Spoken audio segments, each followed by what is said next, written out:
Alright, welcome back to Flight Sim 2020 and welcome to episode 21 of the Neofly series. As you can see, we're in a brand new aircraft for our Neofly operations and for the channel actually. This is the most recently released local legend from Microsoft. So it is made by AnyBuilds, licensed to Asobo, and it is of course the Shorts Skyvan. It's a very interesting looking aircraft. Looks kind of strange. It looks basically like a shed that is gonna fly. Well, I suppose it's supposed to be a van that can fly. It says on the side there, the van that flies. But anyway, in the previous episode, we flew our A300 up here to Maun to set up our new Botswana operation. And we're gonna be kicking that off today with the Skyvan. So we have a whole bunch of passengers. This seats up to 19 passengers in Neofly. And we are full up today. We've got about 50% fuel, and the rest is all passengers and their luggage and stuff. And we've got a few stops. So let's see, 1, 2, 3, 4, 5, 6 different stops we're making today in the Skyvan. Not very long flights. Our longest route is 60 miles. So we're going out to all these little airstrips here in the Okavango Delta, out to the little lodges, and taking various passengers to each of these different places. Now I'm doing this in the Skyvan as opposed to in the Kodiak, which we will do at some point, but this initial run where we're getting all of our personnel to their required places, it just means we don't have to keep coming back because we've got a total of 19 people. Obviously in the Kodiak we would have to go out to one of the lodges, back to Maun, to the next lodge, and so forth. And we are just going to do a kind of string of different little airstrips and then come back here to Maun. It is a nice day for flying. There's a little bit of wind, but no clouds or anything like that. So I think it's going to be a pretty good day. I must say though, it is the first time I'm flying this aircraft. So we'll see. I might have to cut out different pieces where I'm looking for things in the cockpit. I do have the checklist in front of me. So we'll see how it goes. Let's jump aboard and start getting things ready. I think our passengers are on board. So actually before we do that, let's go and just check our weight and balance so that Neofly is happy. Okay, so there we have our short Skyvan airliner. We've got our roughly 50% fuel, but we need to bump the payload up to match. So fuel's cool. Oh, it's exactly 50%. Okay, I mean, we're pretty much full, so I think I'm going to go to about 98 and see what Neofly says. We're a little bit short, so we're going to do 99, I guess. Oops. 99? Cool. That works. That's all fine, and we're still within limits. And that's an old message, so we're in the green. So Neofly is happy, and we get our bonus XP. Let's go ahead and close that. Now we can jump aboard and see if we can get her fired up. Right, so here we are in the cockpit. You do get two options. You get the double GPS, or you have an old school radio stack, which we can do. Funny enough, this tablet that comes with it doesn't work until we actually power up the aircraft, which is weird because it means I can't open the doors or anything without turning on the power. Which I guess most aircraft you would probably, I suppose you'd have to open the door to get in. But most of the tablets in the aircraft run even when the aircraft itself is switched off. The other thing that's a little bit strange is this like tinting on the windows. So if I open here, you can see it's quite dark inside because of the tint on the windows. Now I don't know if the real aircraft has that, but it's a bit of a strange choice I think for the sim. Why is that not closing now? Oh geez, wow, that's quite delayed. Okay, let's see if we can find the things that we need. So parking brake is set, control lock is up here, and that is unlocked. And then we need to do our fuel for left and right, make sure that these are all the way out and make sure that this is off. That's cool. Then what's interesting is next it says we come to our lights. We actually set those up before we get power to the aircraft. So we'll turn on the nav lights. Seatbelts and no smoking. The reason why I said fuel is because I'm thinking, have we fueled up before I can turn the seatbelt sounds on? And we have. So that's done. Then engine starting mode is this one here. We'll flick that up to normal. Master switches are set to stop. That's correct. Fuel control up to normal. Then internal start power to 24. Electrical master switch should be up. That's internal. Yes. Okay. Main battery switches, port and starboard. And this should come alive, and we should have more than 24 volts, which we do, and we should have 0 amps, which we do. Inverters, normal 1 and 2. And then all heating selectors off, so that we need to come down here. Here's all our anti-ice stuff, and that is all off. And then engine bleed switches, it just says check, so it doesn't actually say if they should be on or off. I'm going to leave that all off for now. I think we'll turn that on once the engines are running. What are these here? Oh, it's the air. Okay. Then windscreen wipers obviously off. Anti-ice we checked. Hydraulics is down here. And then we can go. Fuel's checked. Now it says booster pump switches off, so I'm guessing that it's those there. Let me accept this so long while we doing this so that it's ready when we're good to go. Because these don't say boost pumps, they just say fuel pumps, but I'm assuming that's what it means. Right, what else do we need to do? Then, if we come down here, so the throttle should be all the way back. That's not reverse, is it? Fly idle, grind idle, full reverse. No, it's going to idle. Okay, and if I do this, it goes into reverse. Cool, that's working. Right, then, we don't have mixture controls, but we do have... Are these... Oh, there's no prop. Yeah, so these are RPM levers. Okay. And they should be in the taxi position. That's a weird place to start with them. Okay. Power levers, 1/2 inch forward. I don't know what an inch is, but anyway, we'll just guess. Flaps up. And then autopilot is obviously off. And our trims are neutral. Okay, engine start. Doors are closed. We've checked our voltage. And now we do fuel pumps on. Okay. Engine start mode is set to normal. Now I lost my place. Okay, fuel flow. Oh, right, I missed something. Engine start master to start. So that's up. And nothing has happened. Oh, no, there, it's spinning up. Okay, fuel flow indicator, which is in the middle here. Above 10%. Start fuel regulator, press. Which is that one. Okay, that's coming up. And that is starting. Okay. Wow, the engine sounds are quite soft compared to the cockpit sounds.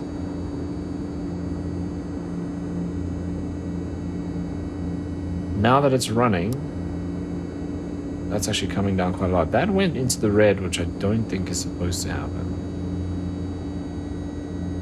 Okay, but now that it's basically stable, we flip this into run. Okay. Then we do the same thing for engine 2. Start. Once it's above 10%, which it already is for some reason, we just click that in.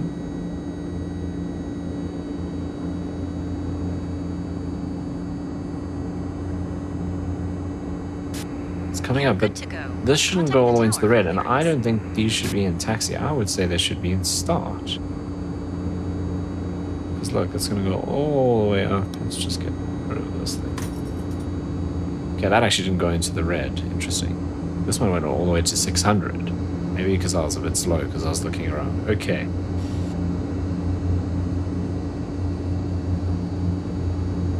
Oh, and then mustn't forget this goes into run. Probably should have put the beacon on before we started the engines. That's awkward. Right, we'll flick this into standby. Wonder if that works. Maybe.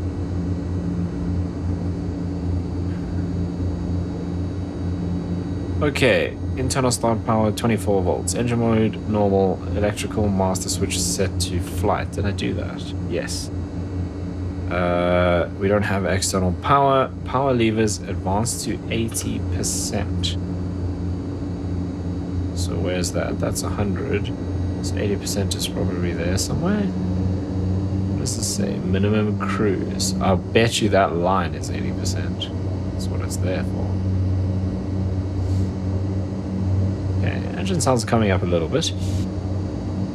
Right, generators, very important. 1 and 2, and check the voltage goes up, which it does. Ammeter's charging. Looks like it. Not all the way down anymore.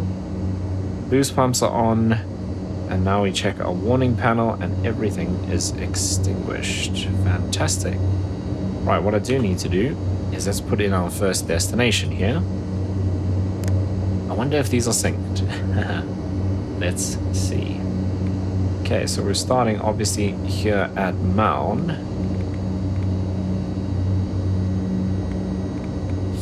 That is FBMN.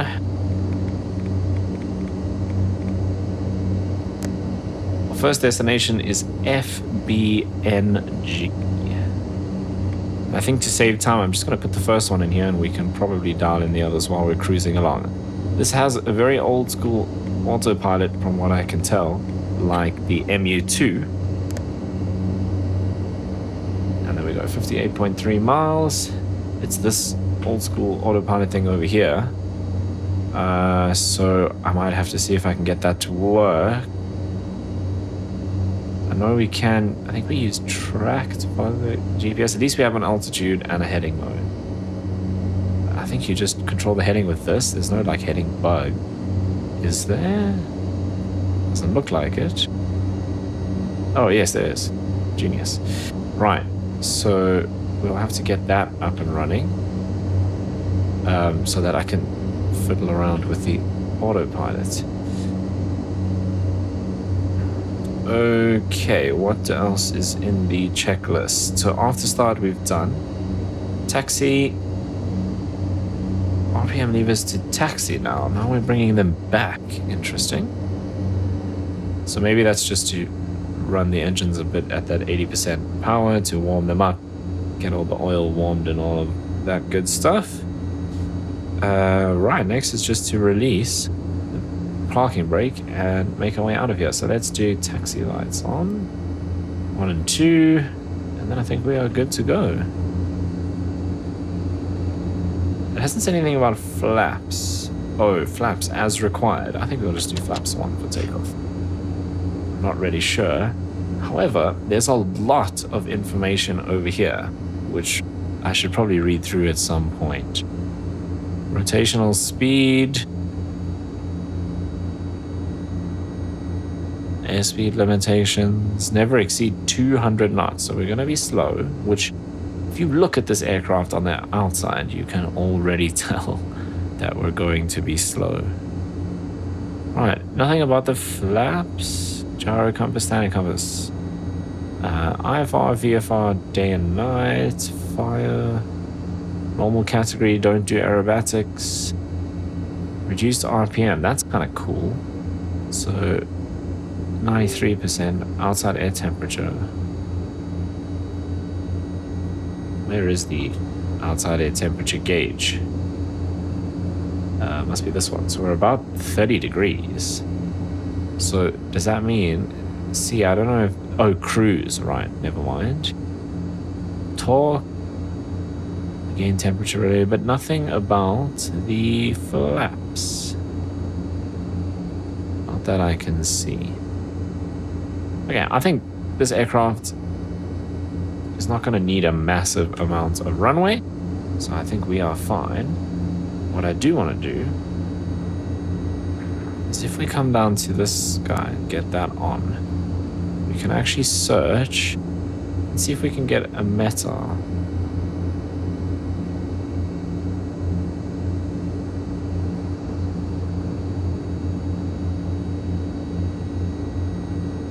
Ah, that's going well.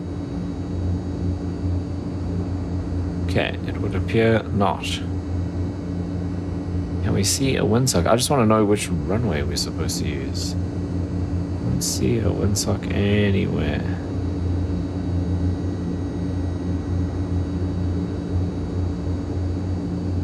There's a helicopter parked over there. No windsock?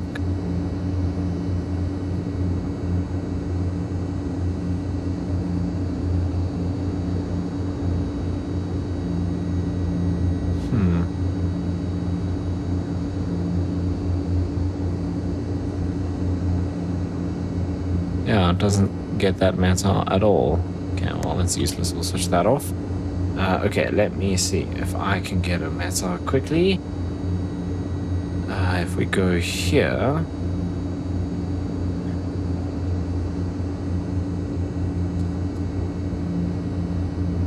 Ah, no meta available. Brilliant. Okay, I think what we're going to do is we'll just do runway 08, which is to our left. Well, we're going to head to our left and take off to the right. Wow, it really wants to go, even...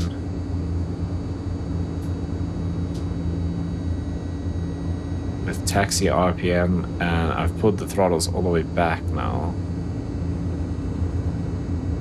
It's gonna be one of those again, like the Dash 8, where... No, not the Dash 8, the Dash 7. Where it just wants to accelerate and we gotta keep riding the brakes, which really sucks.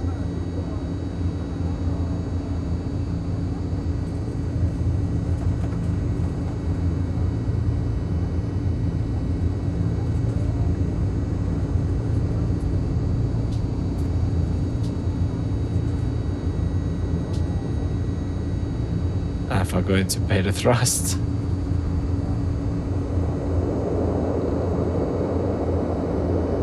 It's probably gonna start.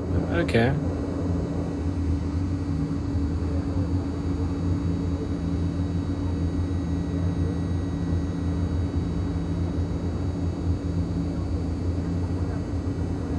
It's not too bad, actually.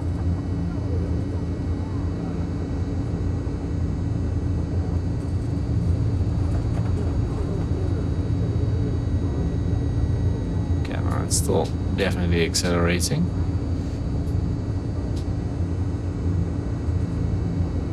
See if I bring these back even more.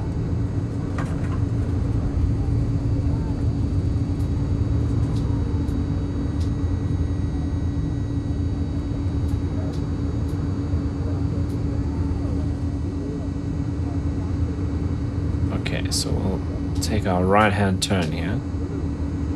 Just hope we're not taking off with a ridiculous tailwind, but it wasn't super windy, so I think it should be fine. Okay, flaps are set. We'll do landing lights and stuff. We'll stop here at the hold short position and just double check everything and go through the takeoff checklist. Okay, parking brake set.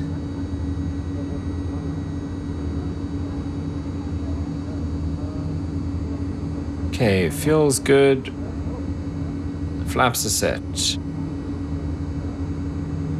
Ammeters below 100, definitely. Landing lights, left and right. And we don't have strobe lights, it seems.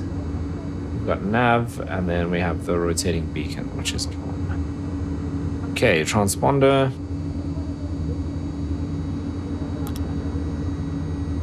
And that's done, that's done. Okay, cool. Right, cabin signs are on. Anti-ice not required, pitot heat not required. RPM to take off. Maximum takeoff power 97%.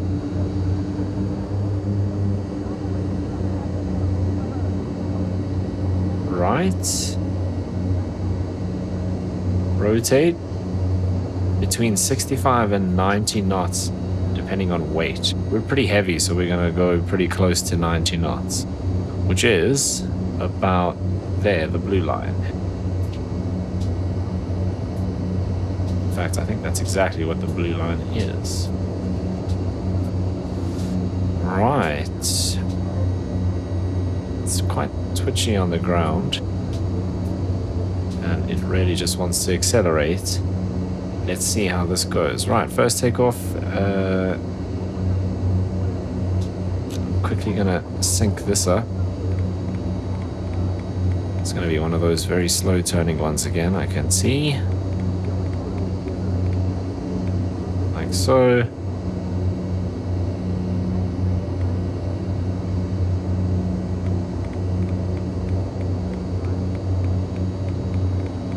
If that's already set to GPS, because it's already a deviation there. Yeah, oh yes it is. Right, here we go.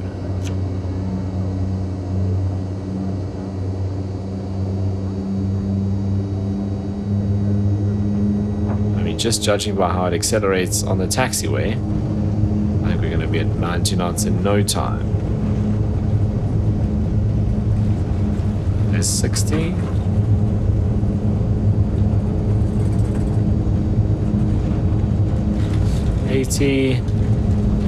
Coming up to 90 knots. We'll rotate.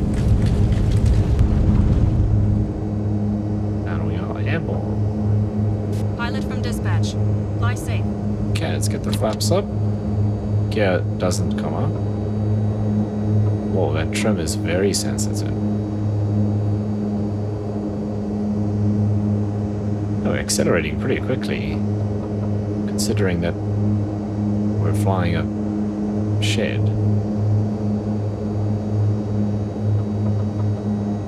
Okay, I'm going to be quite gentle with the trim. It's quite bouncy.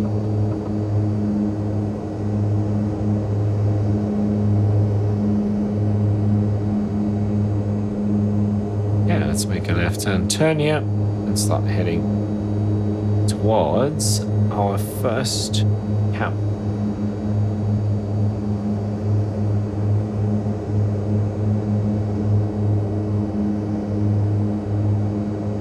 We're climbing fast. I know they use these for skydiving operations as well. So generally for that they prefer planes that can climb quite quickly.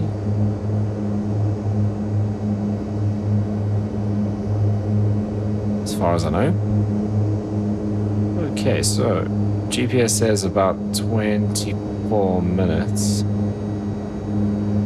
Actually, we don't want to fly too high here. Gonna back the power off a bit.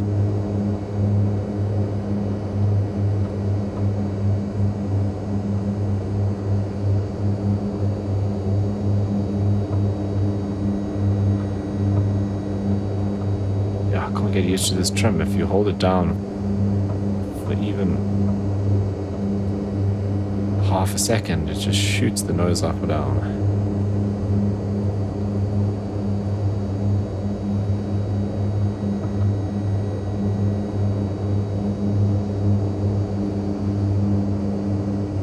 I wonder if that's just flight sim's weather, but we're bouncing around quite a bit.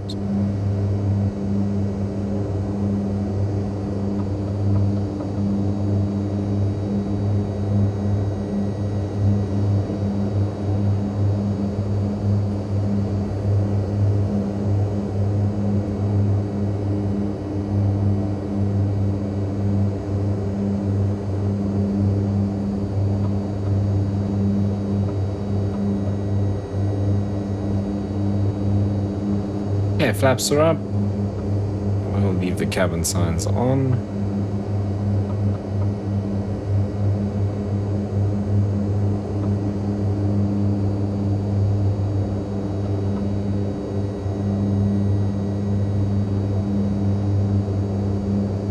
Right, we need to make a bit of a right turn here. Just nosing down.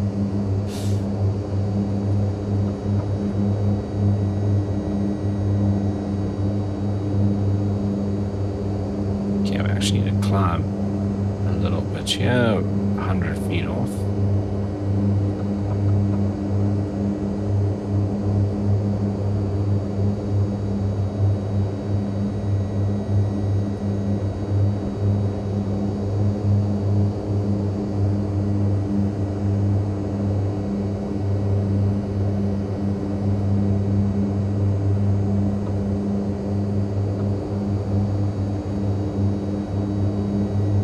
Okay, so we're just over 20 minutes to our first destination.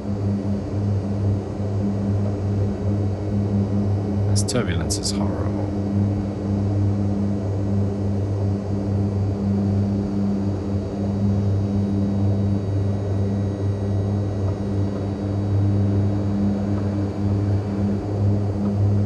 Oh man, look at this. I can't keep the nose level. Check at that, then it just dives down.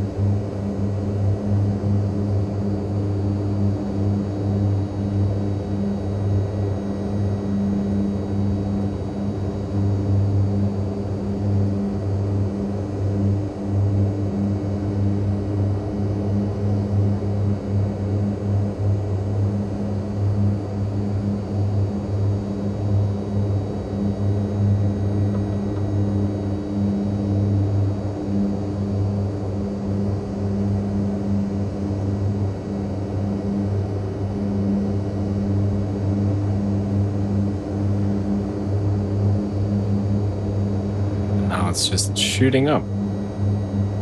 Interesting. Right, let's see if I can get this autopilot to work.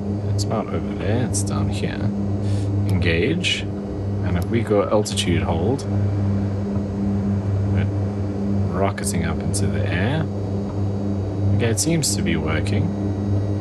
And then I think track will try and follow the GPS route. We'll see what that does. Looks like it, because we're on an intercept. We'll see if it makes that slight right turn. I don't think this issue is the aircraft. I think it is the sim. Or the weather. Unless it is just that turbulent currently over Botswana. Okay, that seems to be stable. So now it appears to be slightly correcting. We'll see. Let's go and mess around with our GPS. So FBNG, our next one is FBA.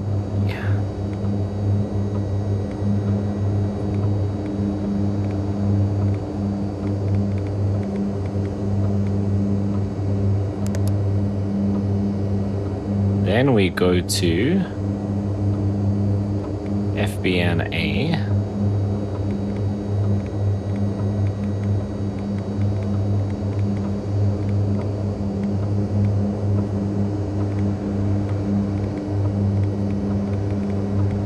I can see our vertical speed freaking out.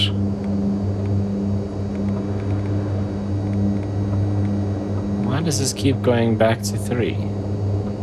Okay, there we go. And then FBMF.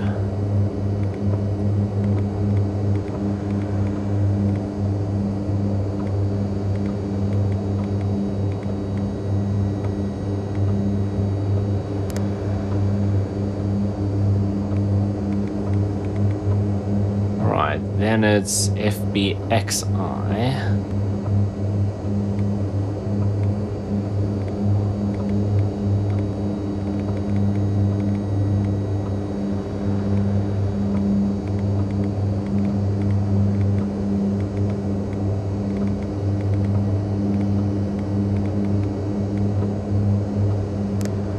And then we've got haven't I already done that? Oh no, it's NF. We've done MF. That's our last one. So FB N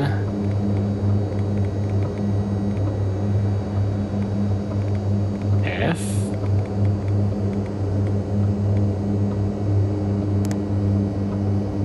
and lastly, obviously, back to Maun. So FB MN, and that is our route for today. Oh wow, we're absolutely nowhere near our GPS.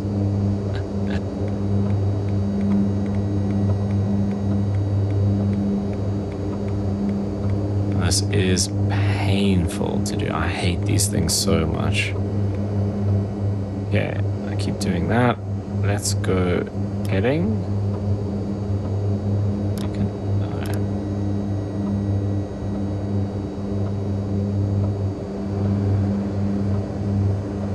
Oh my word, it sinks your heading when you engage it. Okay.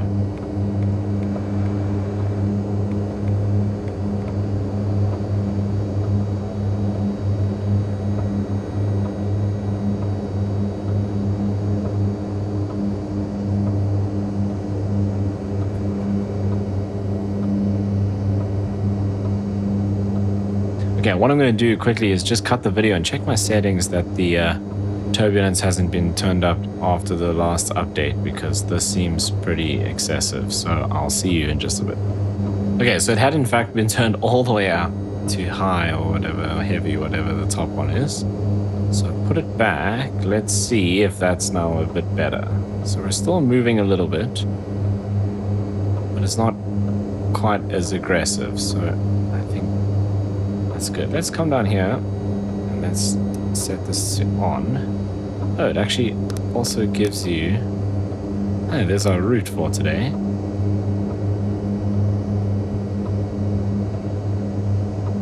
Right, what if I... Do I need to click capture? No, that's... Oh, that seems to be doing it. Maybe it's capture and not track then. That seems to be working.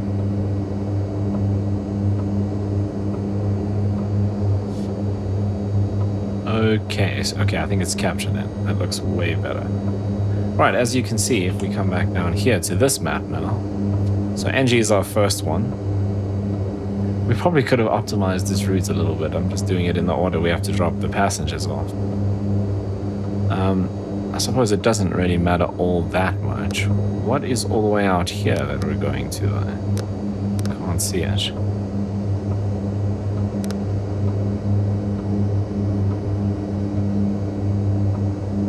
So what have we got? We've got NG, FBAB, XI is there, so it's NF, it's MF that's all the way out there.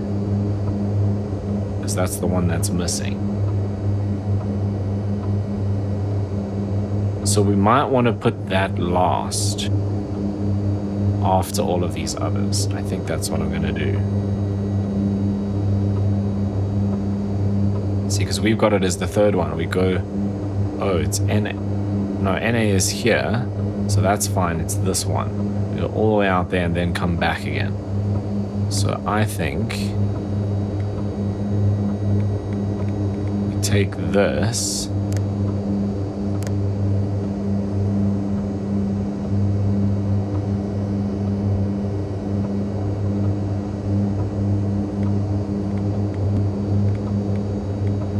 Here we do FBMF.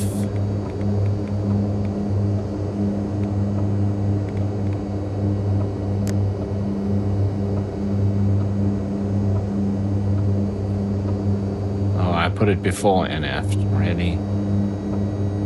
Okay, so we clear that again. And we do it here. FB.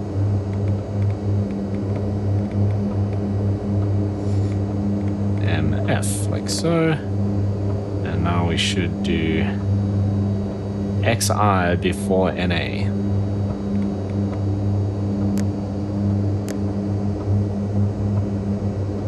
Yes. Okay, that's not what I wanted. Let's just do that again so we get those back.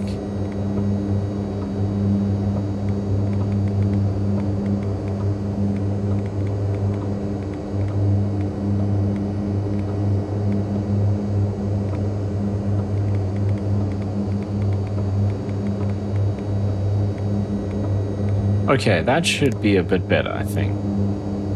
So we've got NG, AB, XI, NA, NF, MF back to mount. Right, and we're just over 11.5 minutes out. Let's actually see for our cruise, what is our outside air temperature today? Well, I feel like it hasn't moved at all.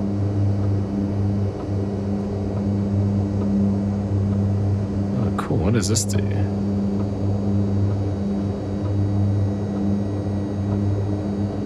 So we're exactly 10:20. So if we dial this to 20, oops, definitely not minus. If we dial this to 20,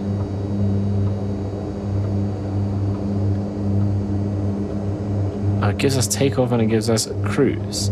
So we should cruise at 548. Is that supposed to be here, 548? Because that's a hell of a lot more than what we're doing. So let's push that up a bit.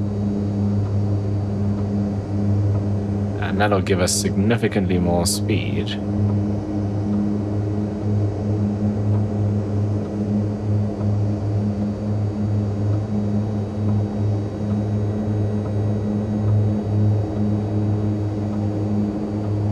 Why does this not match this?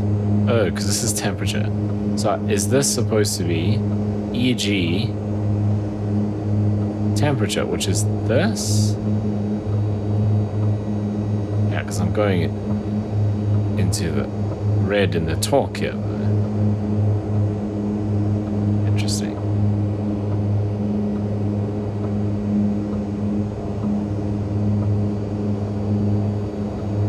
Right, then we should bring this down to cruise, I guess. Which puts us nicely in the green band at about 90%.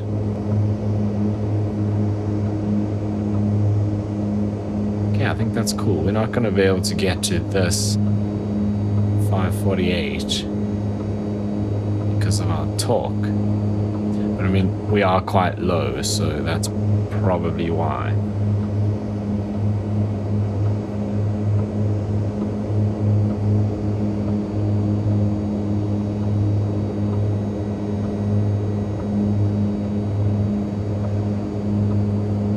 Okay, so we're going to cruise on for a couple of minutes and then land at our first airport. Okay, how long do we actually have to go? Just under 6 minutes.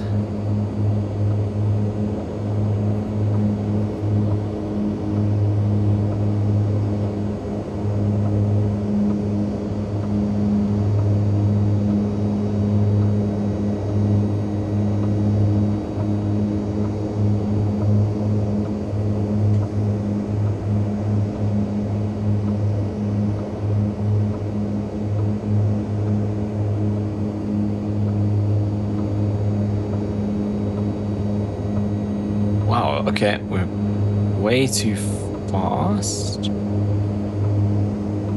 was gonna say, we feel very nose down. So if we look, it said never exceed speed is 200. Normal operating limit 173. So that'll be that red line over there then. Okay, so we didn't exceed 200, but we did go about 185. Okay, so I'm not sure what this is telling us then. But that's just the max, I suppose. But we shouldn't actually... I mean, we're far away from that. We're 100 degrees lower, and we're sitting at our maximum speed, so that's interesting.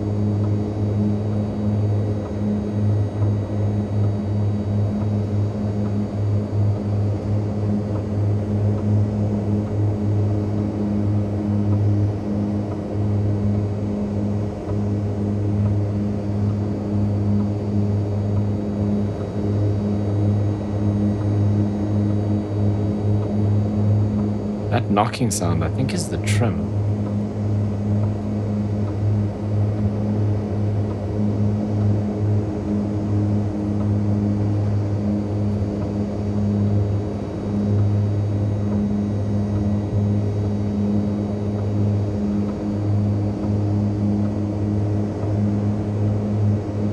getting off that GPS course now.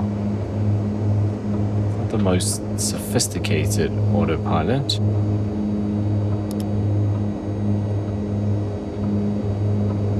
Just resync it. 3 minutes. We probably should have gone to this airport first. In fact, that's what I'm gonna do. I didn't realize it was so close to where we are now. Okay, let's take the autopilot off and we'll just hand fly it there. I wonder if we'll be able to see it yet. Yeah, I didn't actually realize I was so close. So the issue is because of the these are like little airstrips and things, they don't show up on Navigraph or even on SkyVector. Because normally I'd plot all of the points into Navigraph and then just have a look. So it's fine, we'll land here. It's not this one underneath us, is it? No. And then we can continue. Oh, it's got trees growing all over the runway, that's all good. And then we'll continue to the one that was supposed to be our first destination. And then just remove. This one is MF, I think. Oh, and A. Just remove that from our GPS list, or GPS list, from our flight plan. Right, I'm gonna start descending a bit here. We're gonna have to do a bit of a flyover, spot the runway, and then make our way in.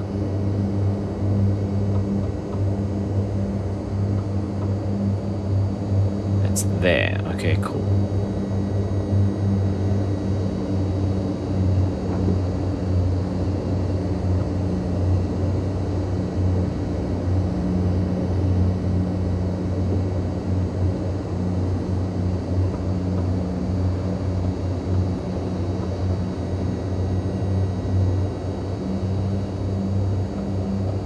This thing slows down a lot when you take the power off, which makes sense.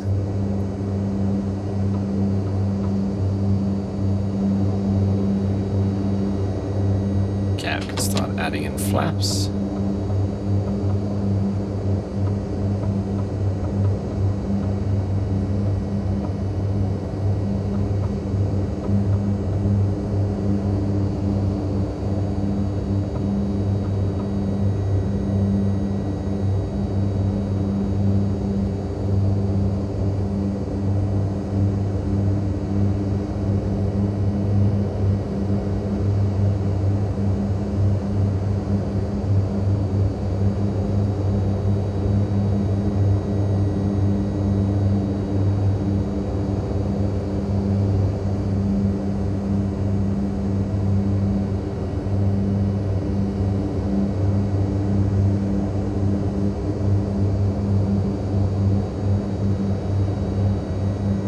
There's the strip over there.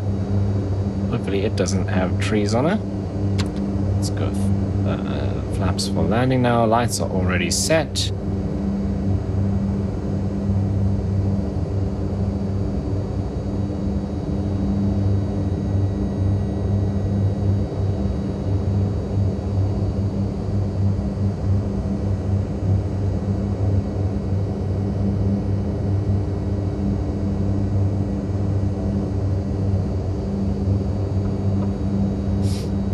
Obviously, in reality, would have just let our passengers know that we'll be landing first at a different airport. FB and A, we've got 3 passengers getting off here, so.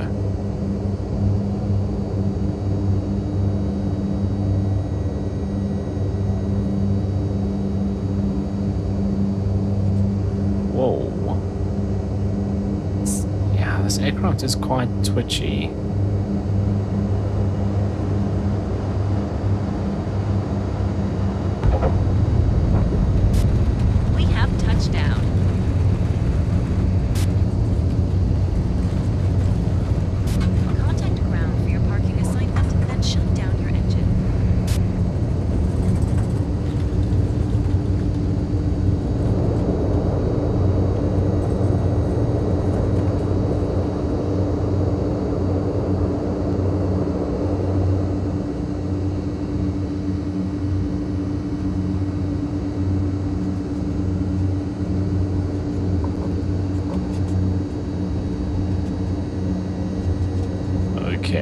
want to do straight away is get these back quite low so that we don't have to ride the brakes the whole time.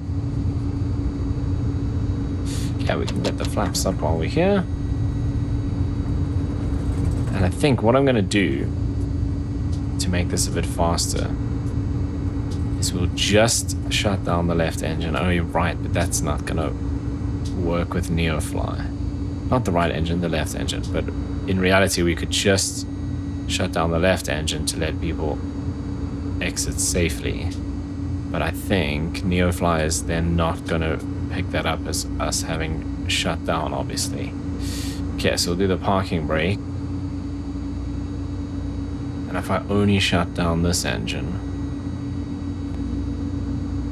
it's still going to not offload the passengers. So we'll have to shut down both. I wonder what happens if I set that to stop. Does it start shutting down? Doesn't seem like it. Transporter. Yeah. Disembarkation Okay, we have to do both. Stand by. Okay, so let those passengers get off, and then I guess we should also just check if there's anyone here that needs to go back to Mount, which there probably will be. The question will be, can we actually fit them in? Because we've offloaded 3 people, so we've got 3 seats.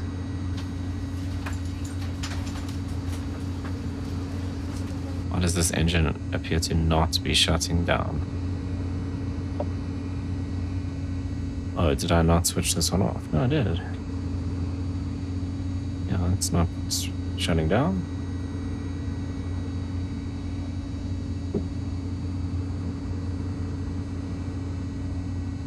It's interesting. Yeah, it's still 100% on. Neofly thinks we shut it down because we pulled this back. The engine itself is actually still running.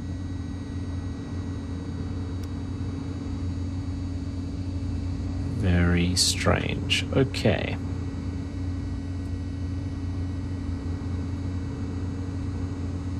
We do have passengers that want to go back to Maun. It's just that there's 19 of them. So that's not going to work. Okay, there we go. We have a group of 3 passengers. Can we fit their baggage in? Yes, we can. So we'll load them up. Now Neofly says we can't load passengers with the engine running.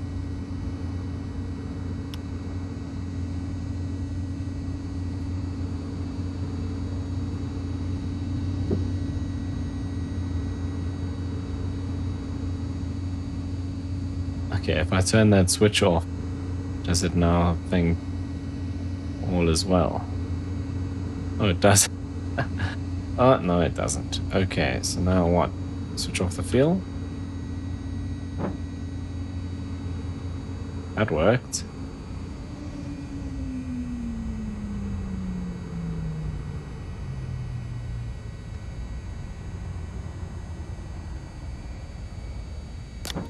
Transporter from dispatch.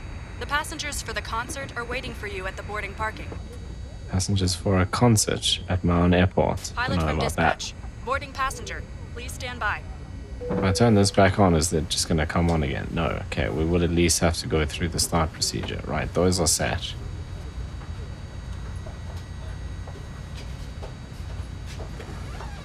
Okay, so this is FBNA.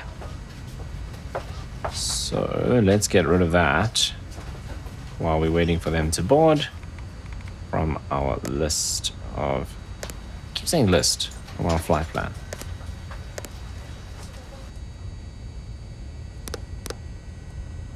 Ready for engine start. Okay, now we'll actually go to NG. So let's go... no, let's go down here and do... I'm not going to do taxi, I'm going to do start. I think that makes a lot more sense. This wasn't in, was it? Doesn't seem like it. Okay. Right, we'll go start. And that should start spinning. There we go. Is that building always there?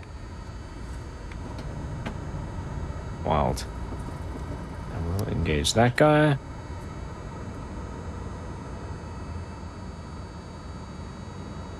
Okay, let's see where this goes up to, because last time we hit the 600s, which it looks like it's going to do again. Oh, no, yeah. See, that's too hot. Anyway. Okay, we'll flip that into run. This one into start. There we go.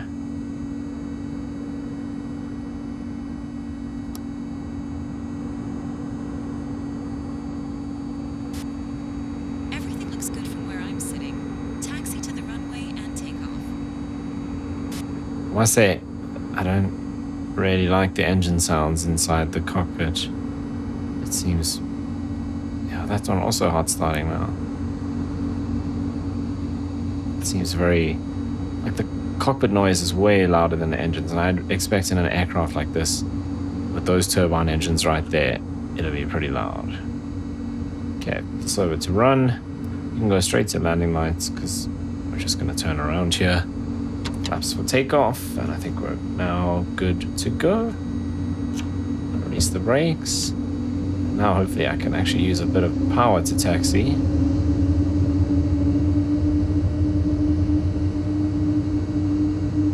Or we could just not move at all.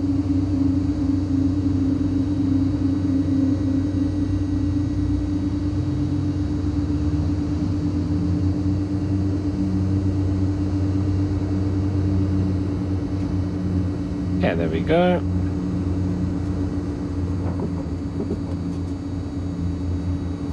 How much runway do we have here? A little bit. No, I think we'll just backtrack anyway.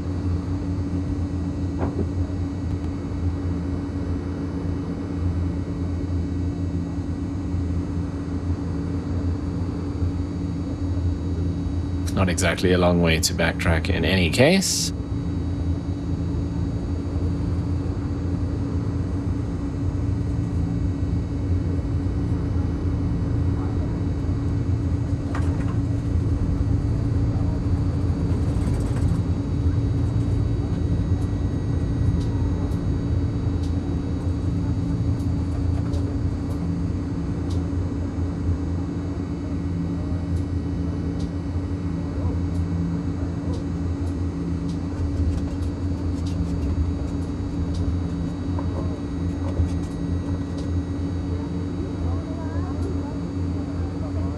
Okay, flaps are set, landing lights are on. Let's go take off RPM.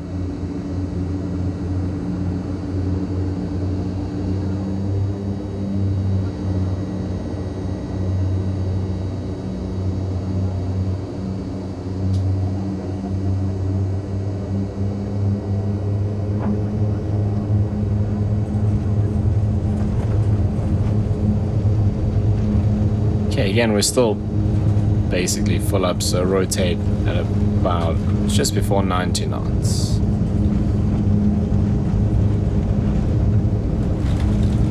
Okay, she wants to fly already anyway. Flaps up. Gear doesn't come up. Have a nice flight.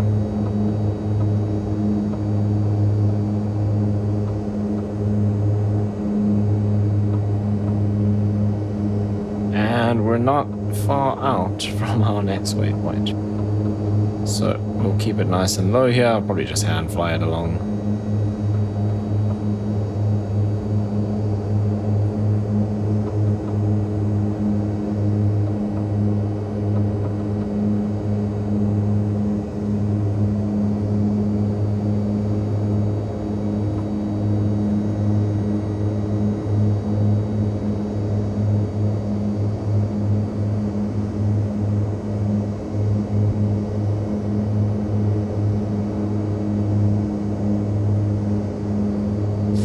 Okay, 3 minutes to the next airport, which was the one that was originally going to be our first one. NG.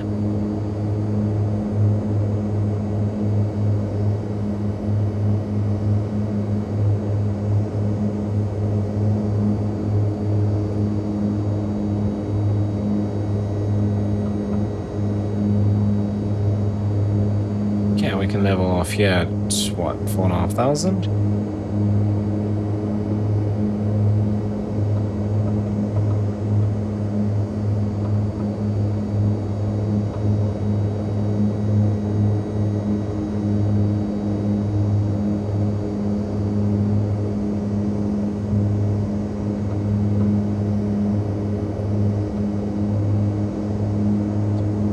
Glad I fixed that turbulence thing, because that was horrible.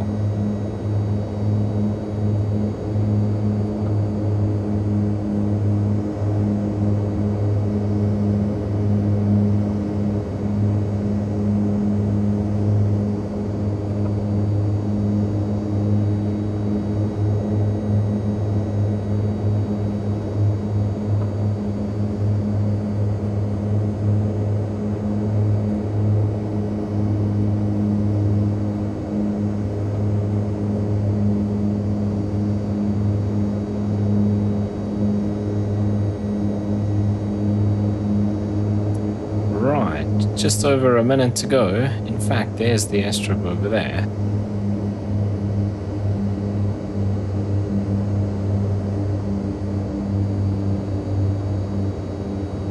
And this aircraft really does just drop out of the sky when you back off the power.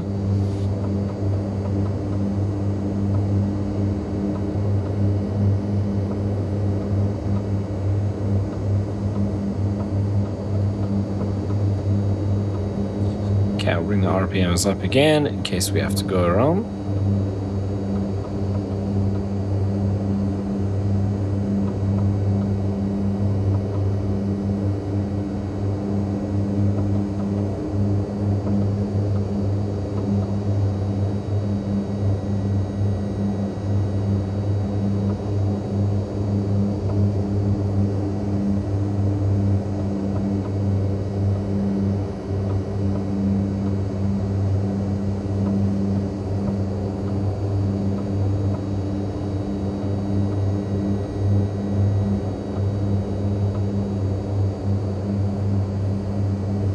Let's get our flaps in. And this looks like a dirt strip, actually.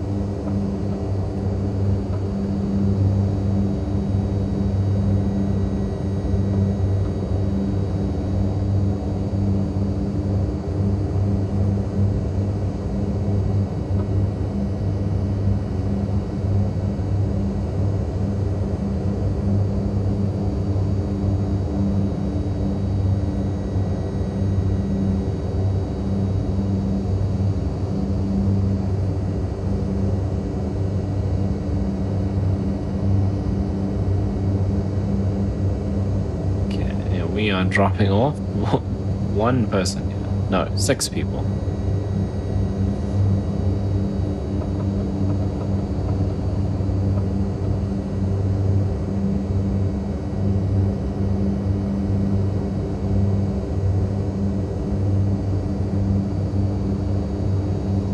Okay, a little bit shorter here, and obviously unpaved runway.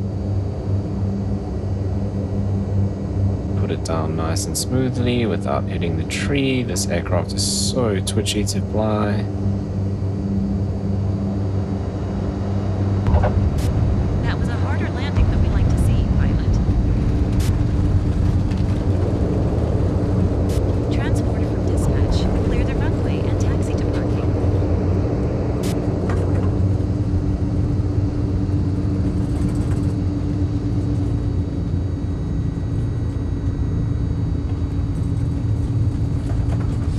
Right, not a great landing. Yeah, I don't know.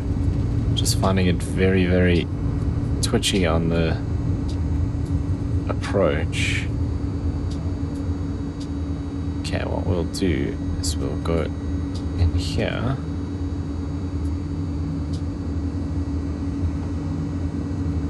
turn like this so that our people are on the correct side to go straight into the vehicle.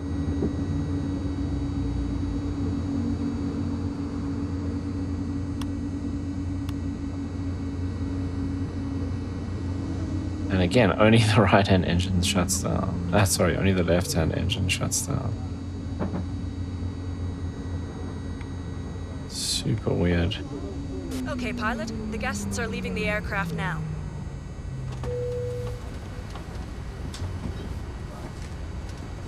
Okay, so they can jump into their jeeps.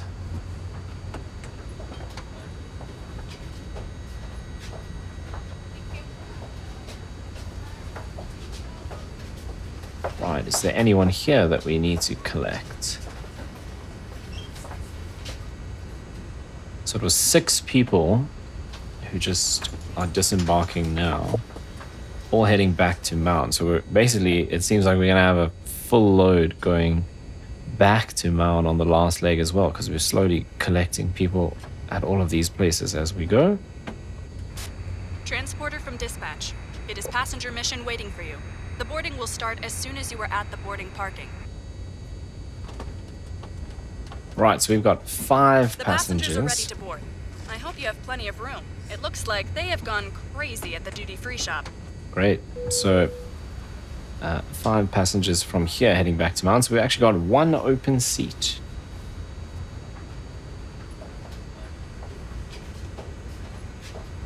Right, what is our next waypoint? AB. So we're heading across 18 miles to FBA. Okay, just waiting for these passengers to board and then we can get things fired up. So what we'll do, so long as we can come up here, New mission, put that on. new passengers. Let me know when you are ready to start boarding. Okay, we'll set that for start. The passengers are ready to board.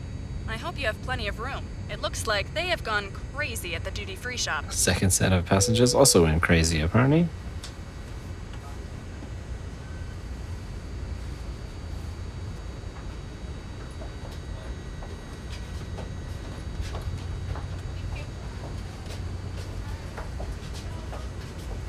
Right, looks like we've only got 1 passenger going to AB.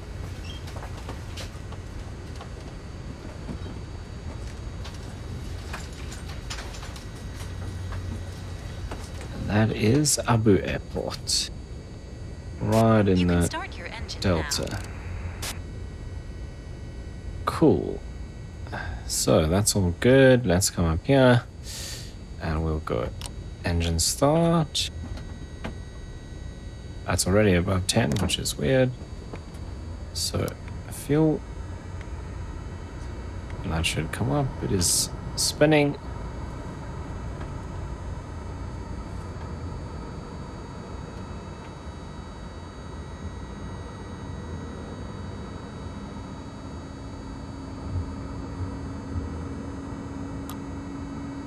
Shouldn't go that high, man.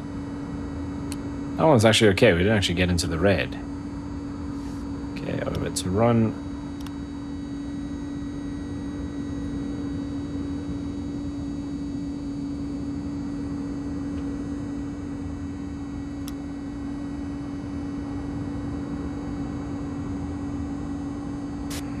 You're good to go. Contact the tower for clearance.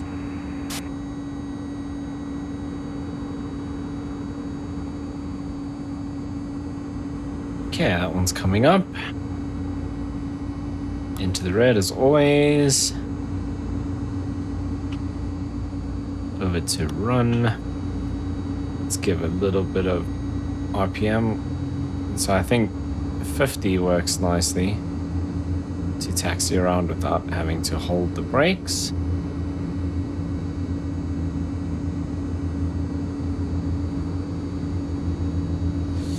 Flaps for takeoff. Release the brakes and we can just line up over here.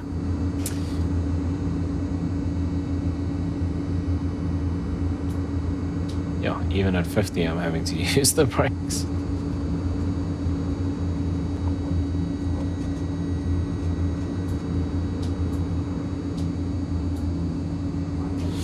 Okay, then RPM for takeoff, flaps ahead, lights are on, passenger signs are on. Okay, here we go.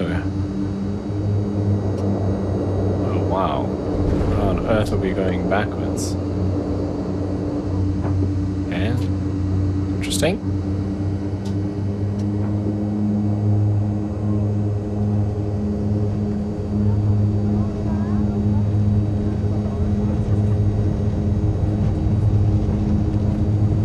Okay, again, rotate just before 90. Bit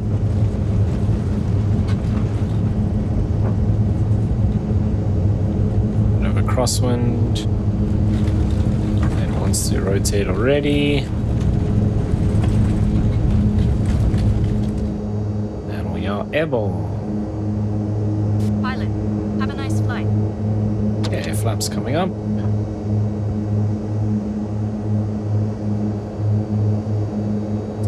Okay, our next airport I think is directly behind us.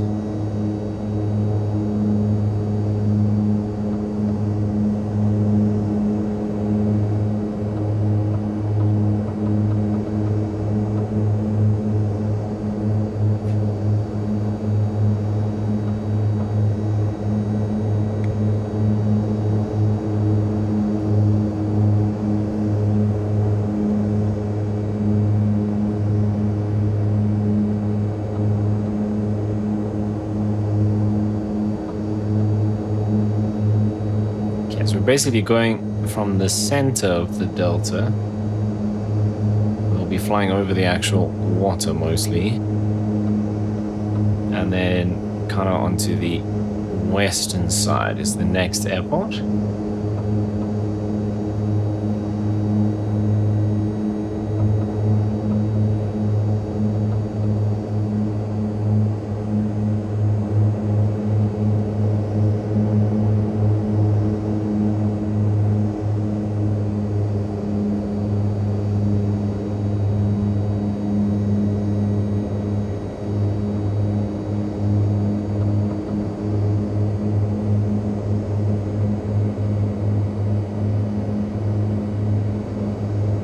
Okay, just over 5 minutes. We're pretty much at our maximum speed.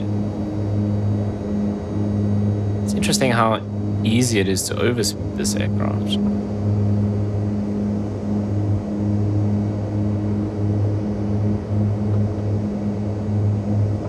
Right, let's turn the autopilot on. No, let's turn the autopilot off. Because it wants to go straight back to our GPS course, so let's do that every time. Let's turn that off and do heading. No, I don't know. Why does it just want to turn like that?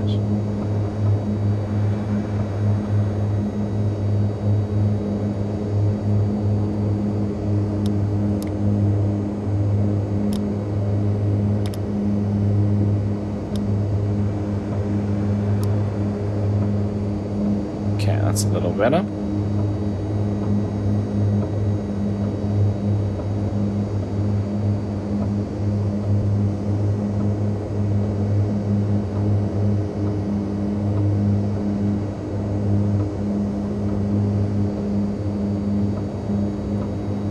Okay, for just over 4 minutes as we pass over the delta now.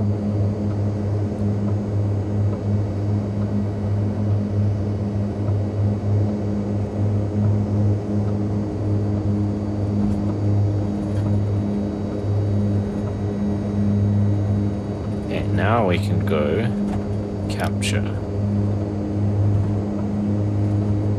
Okay, that seems to be working.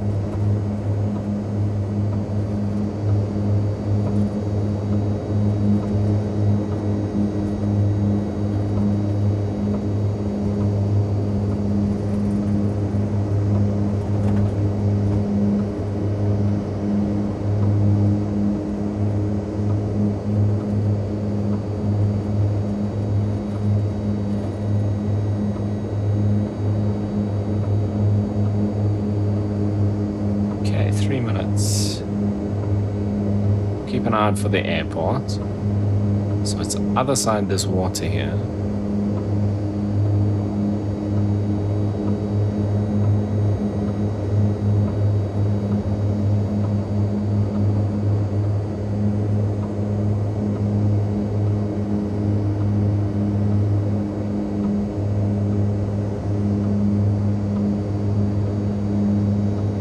If we need to overfly to see the runway, that's fine.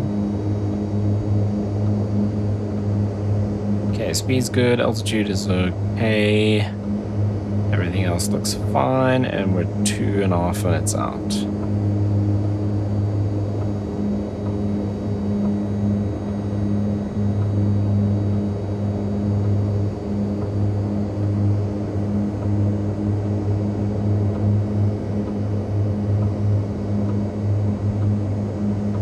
Just thinking, I wonder if we were supposed to turn these on at some point. Probably.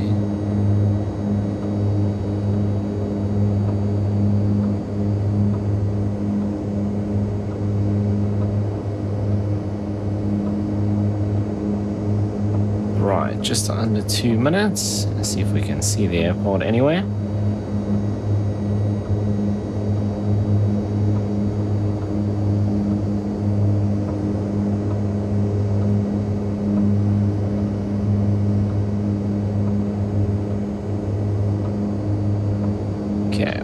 Disengage the autopilot because we don't want to make that turn.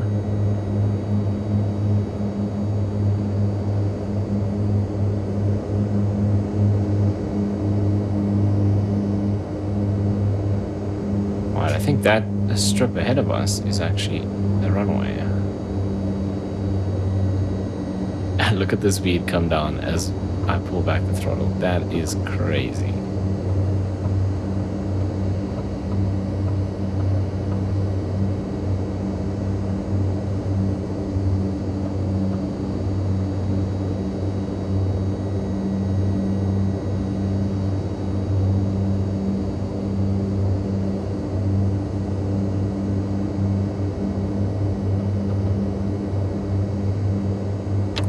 Let's get the flaps down. Just keep that speed around 100 knots. Okay, I really need to get my trim right on the approach here so I don't have that sensitivity issue.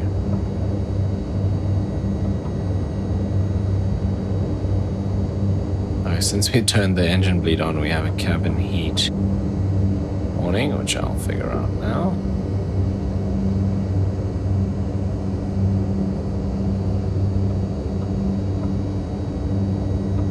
See, this is where the controls just start to feel like marshmallow.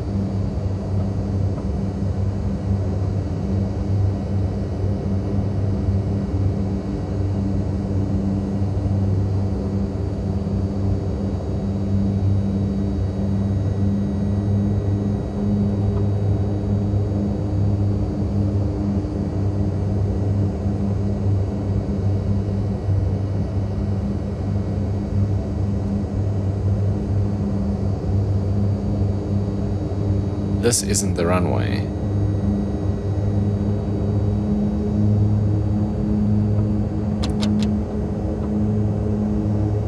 I think this is just a road. The runway should be to our left.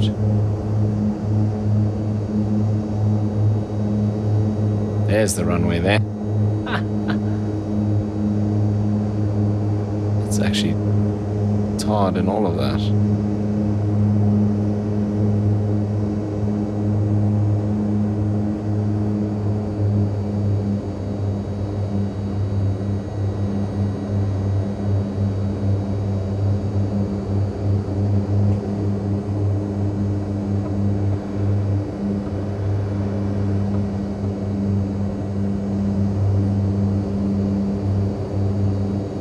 Okay, we'll try that again.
that looks better.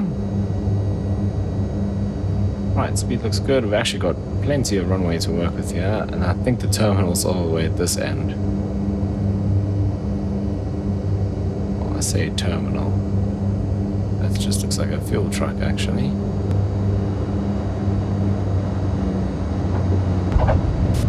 That wasn't the softest landing I've seen. A little bit windy. Taxi to parking and shut down your engine.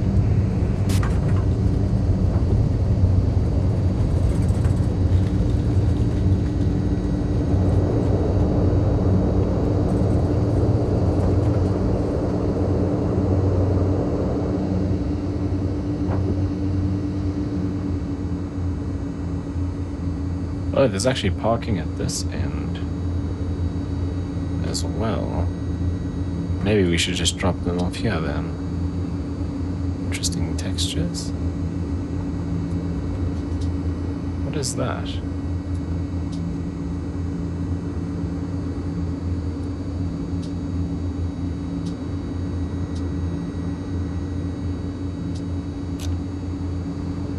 It's very random. Just like a bunch of stuff.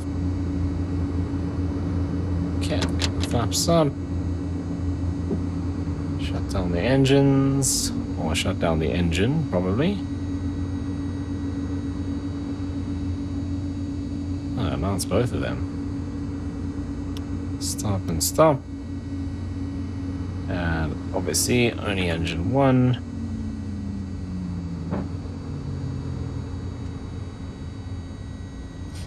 Okay, we're dropping off one person here. Okay, pilot. The guests are leaving the aircraft now.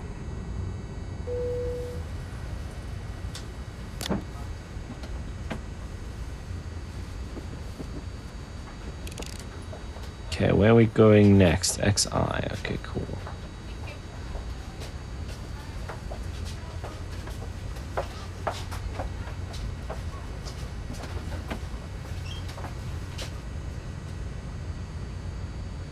Okay, so once they're done boarding, we need to see we've got one spare seat and one person's getting off, so we can take two people. If we have, what on earth? Things are just spawning in after we've landed. I wonder why it's taking so long to load in the textures, the scenery today. Yeah, check it out. All the cones and all the jeeps and things are only spawning in now.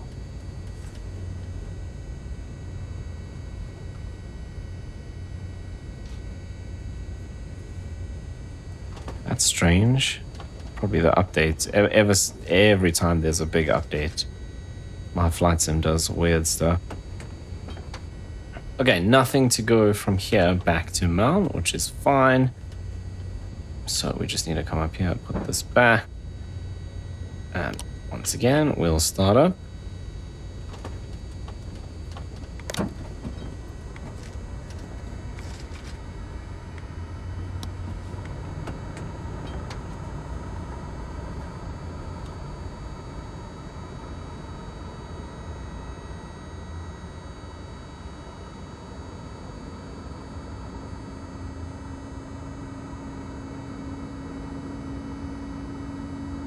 And into the red again. I wonder what I'm doing wrong, man. Maybe I'm not waiting long enough. Because, I mean, it's already on 47. I mean, technically that should be going down because the engine's shut down, but it doesn't.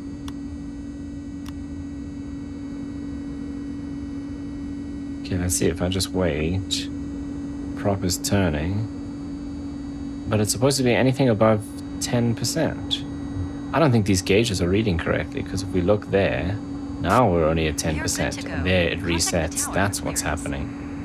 So if I now introduce it, maybe this shouldn't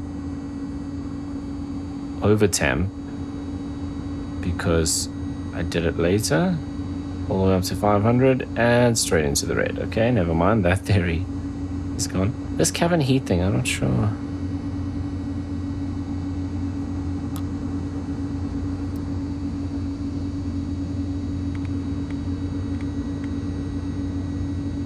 Oh, that is... what?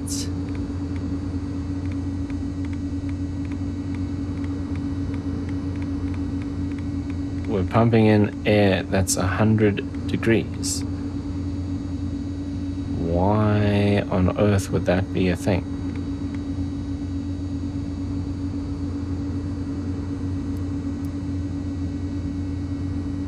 Okay, I don't know what this means. Oh, duct temperature.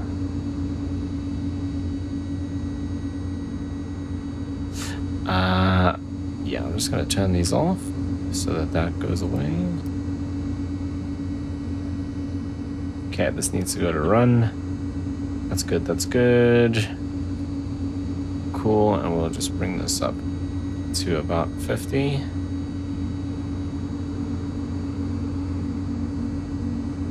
Flaps for takeoff.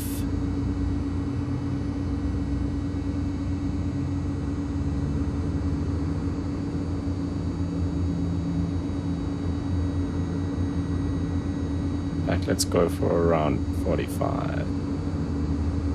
Okay, and let's make our way to the next airport.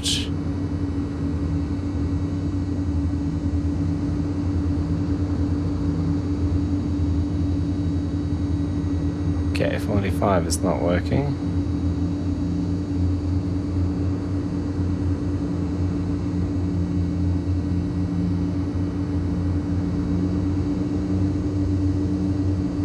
Maybe my parking brake didn't disengage. Yeah, that's actually what happened.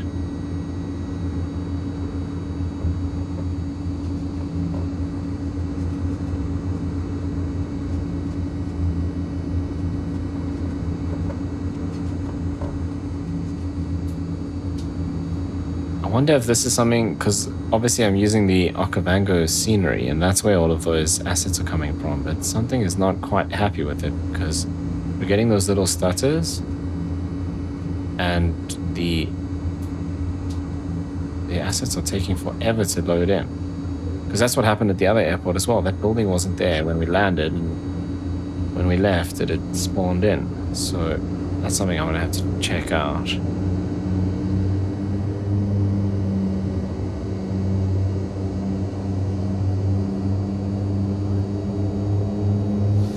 Right, but here we go. On to the next one.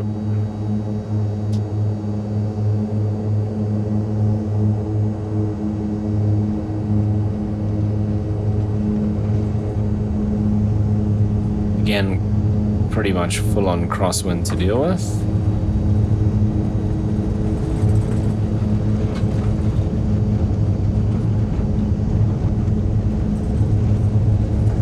It's gonna be tight there, 60.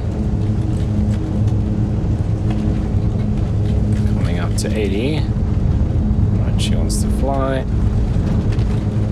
These trees wouldn't be here in reality, they're too close. Pilot, have a nice flight. Okay, we're basically just going out this way. Flaps up.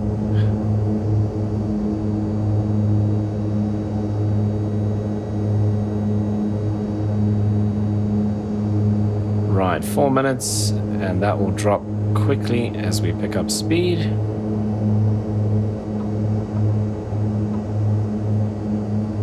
Some elephants over there, I think, or is that just a camp?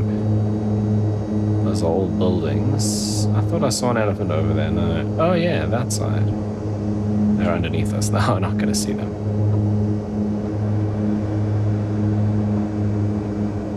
Yeah, this trim is also super twitchy. Okay, back to 90% RPM. We don't have to fly at any particular altitude actually, because we're less than 3,000 AGL. So we can kind of just cruise along. Getting close to our max speed. Let's try and get it to level off. Which gives us about 2 minutes to fly to the next airstrip.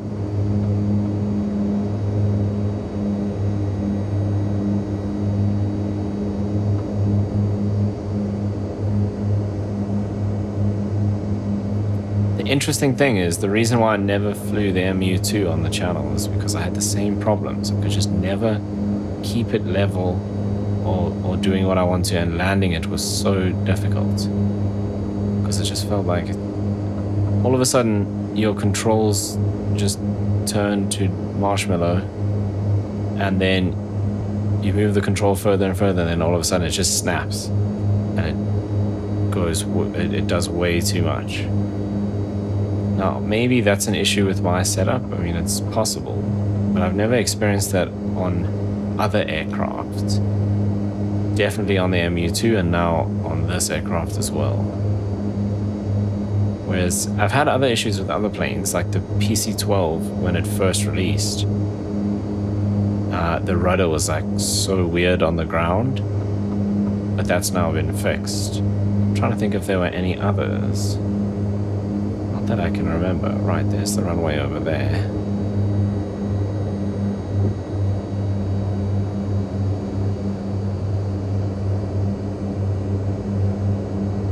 See, like now my stick is quite far back, and as I increase, it's just gonna snap like that.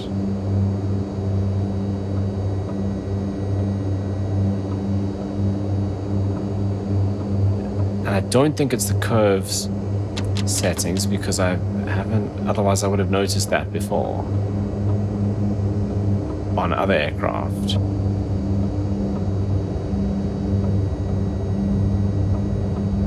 Same with the trim, like I have to just keep gently clicking the trim, because if I hold it down it just plunges you into the ground.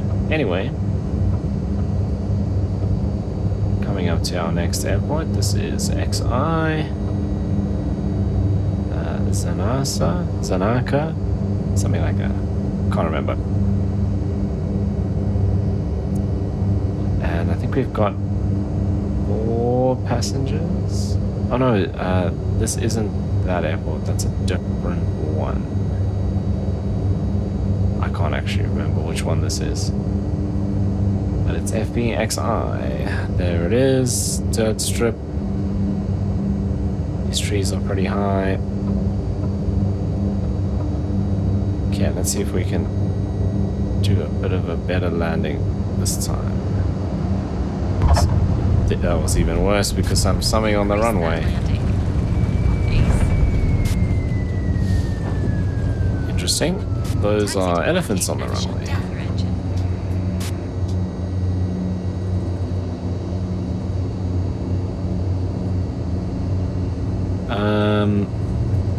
Are we going to be able to taxi down there? There's an aircraft there. It's a TBM.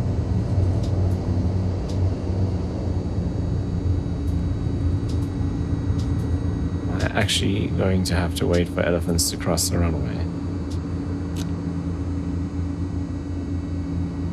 And might as well get the flaps up while we're waiting and check that we're out of reverse. We can probably bring this. Oh, we're at about 50%, that'll work.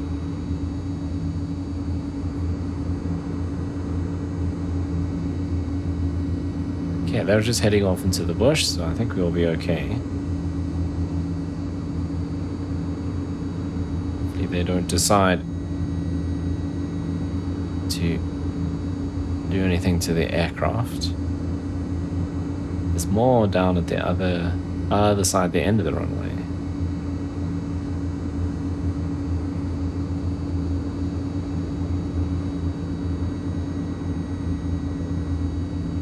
I wonder if those other ones are going to come this way. Maybe not. I mean, these are slowly moving off. They look like they're struggling, but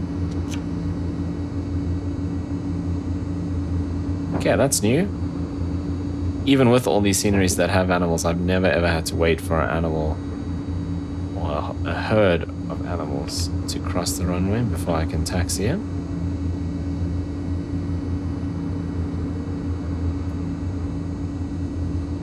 And just as I said, let's try and do a better landing, I saw something walking across the runway. And I was in that split second of going around, and then we touched down, and at the same time I realized they were just walking across, and it would actually be okay because we had enough space to stop.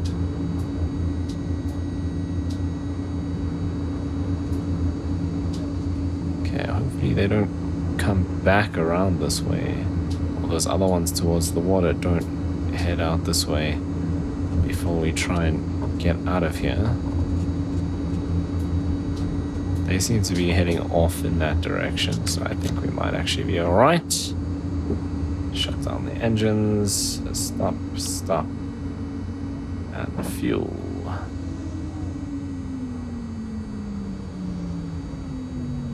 Okay, how many people are we letting off here? Transporter. It's you can open the doors and begin the disembarkation. Plus 1, so 2.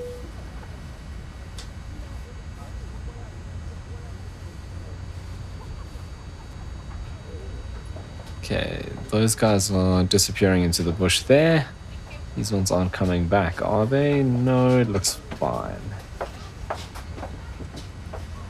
I wonder if that's what's causing the performance issues, is all the animals wandering around. But I haven't had that before. And I have flown in this area, so I don't know. Okay, we do have 3 passengers that need to go back to Mount from here. So we'll load them up, which means we are once again... New passengers. Let me know when we're ready to start one boarding. available seat. Are there any... Oh yes, there is another one person that needs to go as well. So we can accept Boarding that. passenger. Please stand by. And we're now once again full up. Oh, elephants are coming back.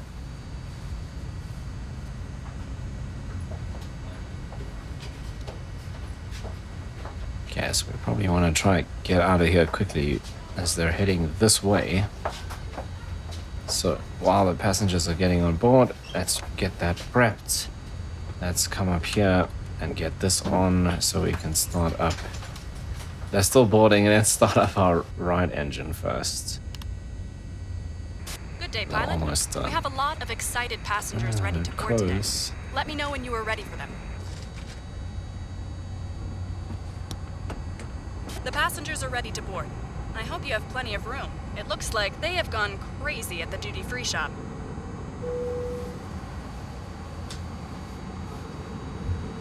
This is not stressful at all.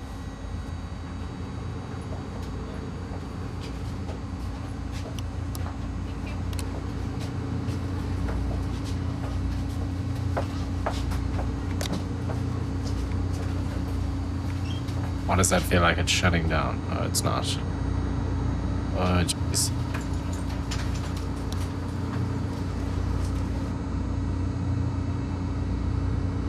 The runway's at least fine. They're gonna be on the runway shortly. You're good to go. Contact the tower for clearance.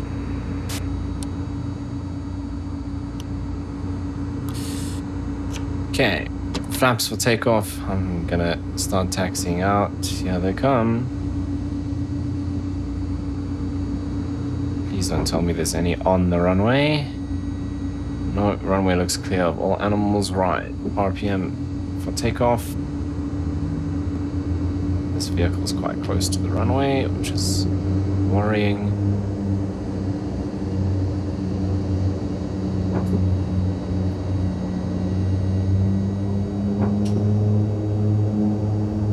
Right, here we go.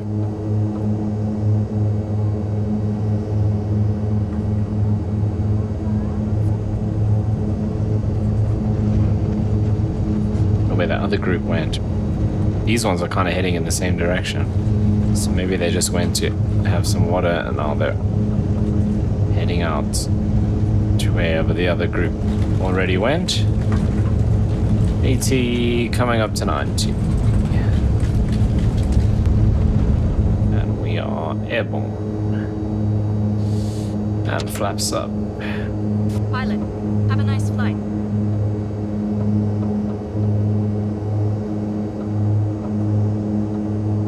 The next waypoint I think is behind us. What I'm actually going to do is we're going to slow right down. And no, let's turn this way. Just head back over the runway there.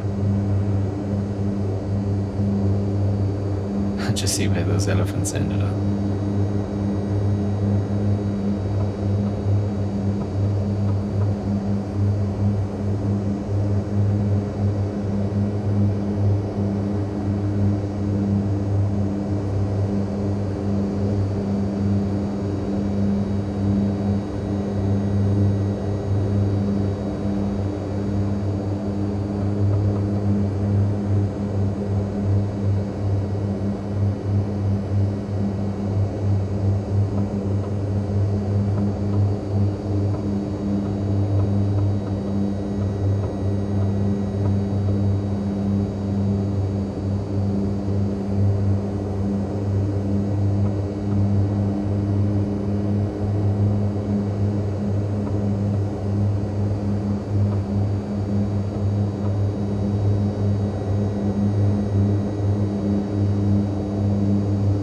Yeah, there they are, just kind of moving off into the forest there.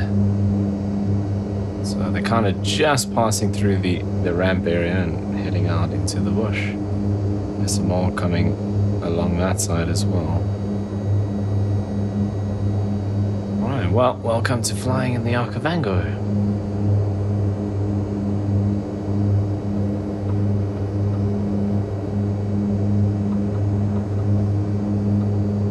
Looks like a campsite down there.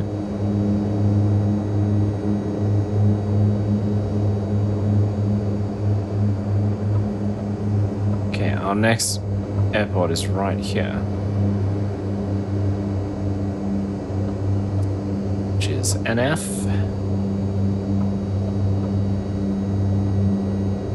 Okay, let's see if I can spot the runway. Is it that bare patch over there? Maybe. Just a minute out, so we're close. So it could be that, but I think it should actually be closer. It's just off to our left.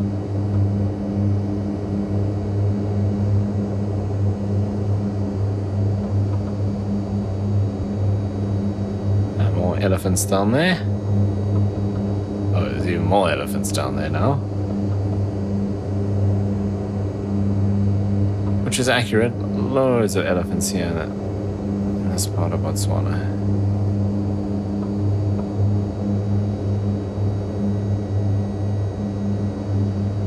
Yeah, it should be straight in front of us. I think we're perpendicular to the runway. So we'll just, yeah, we'll overfly and come around. Looks like the parking is on the right. So we'll do over the airport, left-hand turn, and land from that side so we can taxi to this parking.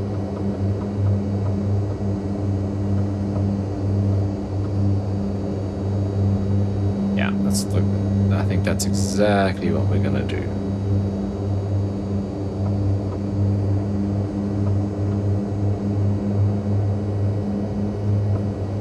Yeah, I'm gonna take one stage of flaps.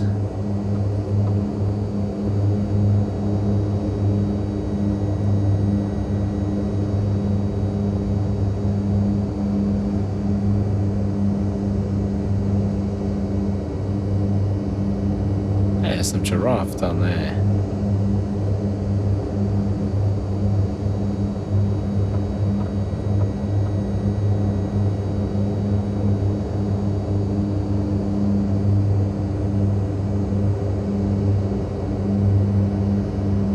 More giraffe in front of him as well.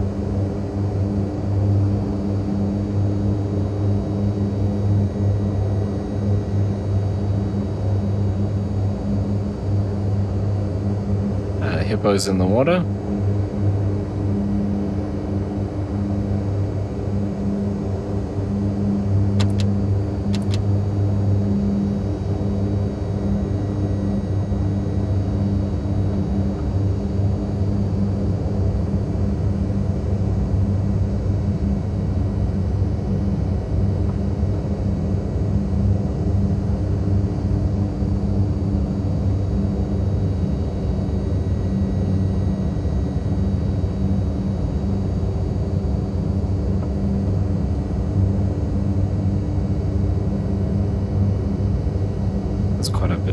Bigger airport here, actually.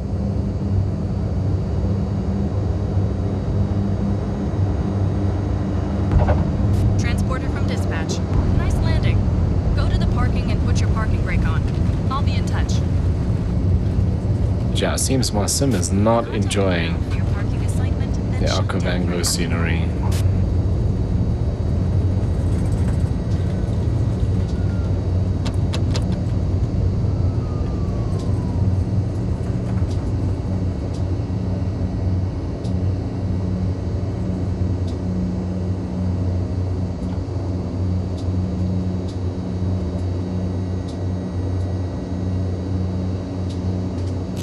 Loads of people waiting.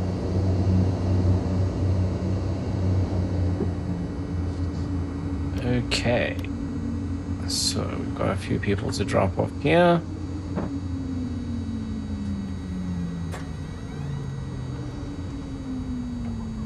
And then what have we got left? 2.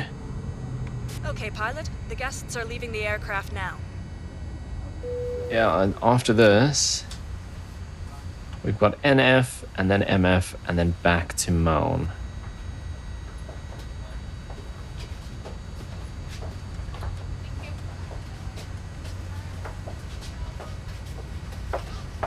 So we're doing MF first, and then NF, and then back.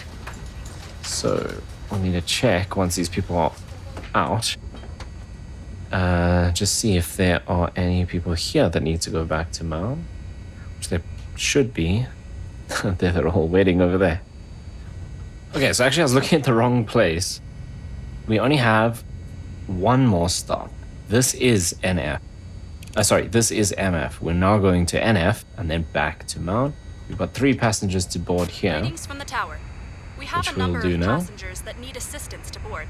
Please confirm you are ready to receive them. Okay, lucky that didn't happen. Just want to just check it out from the outside. The It is a passengers are ready to very, board. very strange looking aircraft, but very looks cool. like they have gone crazy at the duty-free shop. Yeah, lucky we didn't have people with assistance to board at the last airport, because it takes a little bit longer. Okay, but while they're boarding, we can start prepping. We'll get engine 2 running so long. So yeah, one more short flight. And then we are back. Heading back to Maun. Well, this one's not super short. It's one of the longer ones.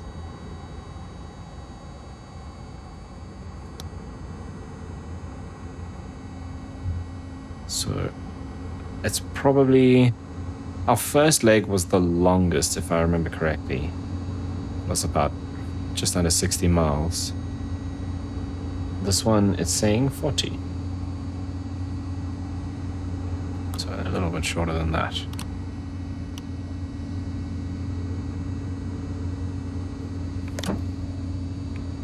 And I think what this aircraft will be used to do mostly is like some scheduled flights between here and Gaborone probably. I think I'll look at getting like a CRJ or something to do that. That could be kind of cool.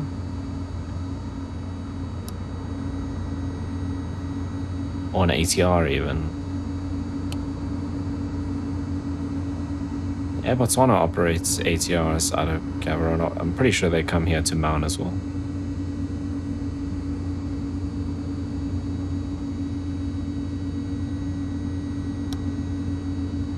Because we will have scheduled airline flights between Maun, Gaborone, and then from Maun to Victoria Falls as well.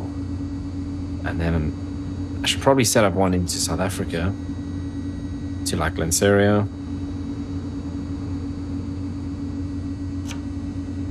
And then maybe even have like the CRJs doing to places like Kruger. And Cape Town is a little bit far. Well, I mean, the CRJ will reach Cape Town from Maun. I just don't know how comfortable that flight would be. Sitting for like 3 hours on a CRJ might not be all that great.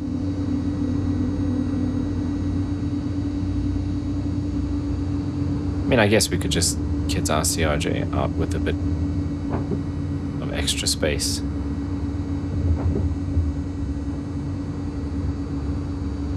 Right, final leg. Let's go. RPM for takeoff.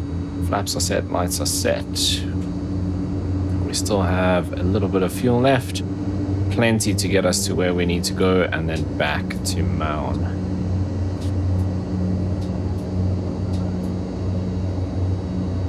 Yeah, we're just heading off to our right-hand side after takeoff.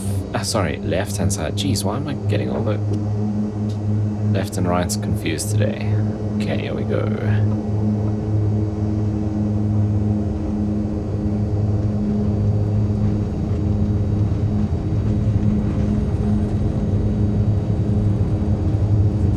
Airspeed's alive.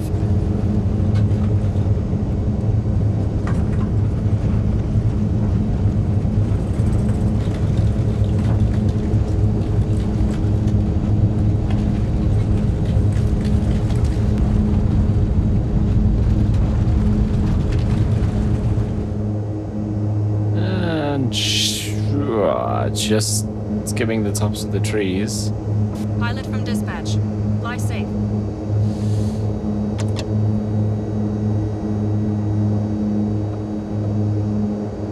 Okay, that was a little bit close. Right, so GPS says 20 minutes to the next airport. I think I'm going to keep it nice and low because it's cool flying over the Delta. But with the aircraft so twitchy, I'm going to go to the autopilot to fly this leg.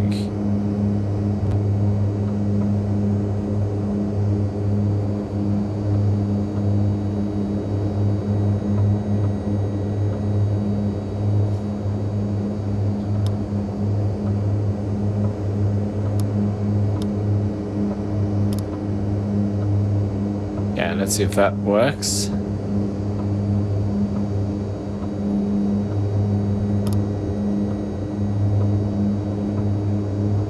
What is that moves there when I click this? Steer, that's the tiller. Nose wheel steering.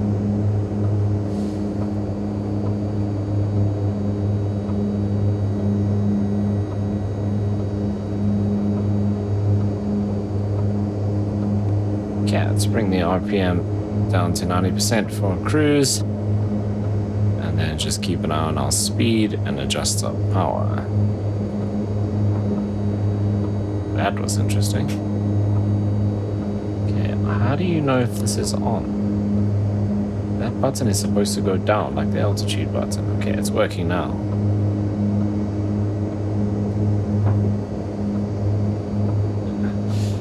Whoa, that is our engine. I think it's the throttle freaking out. That engine just tanked all the way down, but I think that's what I saw move just now.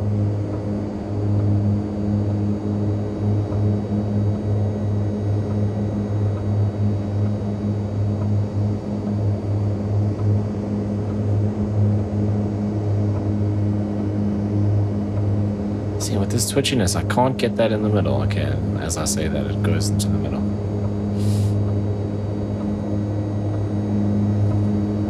There we go, nice and low over the Delta. Very cool. Just over 10.5 minutes. And then we probably got about a 10-12 minute flight. Maybe actually longer back to Mal.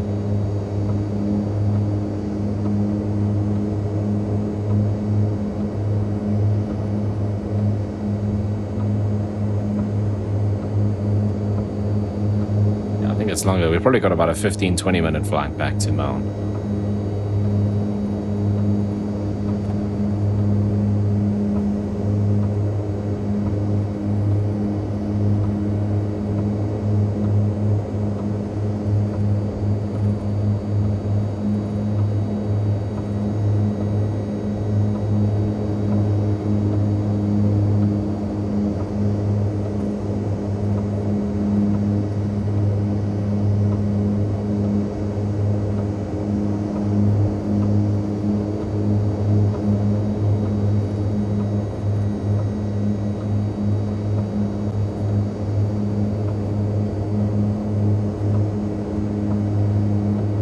I think my system is not happy with the Okavango scenery. I'll do some tests later today in other areas and see if it's the update that's broken something, because that's happened before and caused stutters all over the place. But I think this might actually be the Okavango scenery, which is going to be awkward for the Neofly series, because the next couple of episodes are supposed to all be in this area. Might have to ditch that. Even the trees are like spawning in super late, so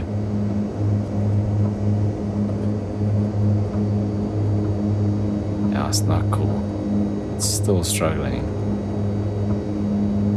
But I'll do some tests in some other areas and see if it's the whole sim that's freaking out or if it's just this area. If it's just Botswana, then I don't know, either uninstall the Okavango scenery and do it with the default stuff, or we just head out of Botswana and carry on in South Africa. So I do really like the Okavango scenery. It's got a lot of cool stuff in it. But if it's going to cause this, and I mean, I've had it for ages and I've never had this problem before. To go check if there's any updates and things. Anyway. If episode 22 has us in the BAE 146 or the A300, we're probably going to be heading back to South Africa to carry on operations over there.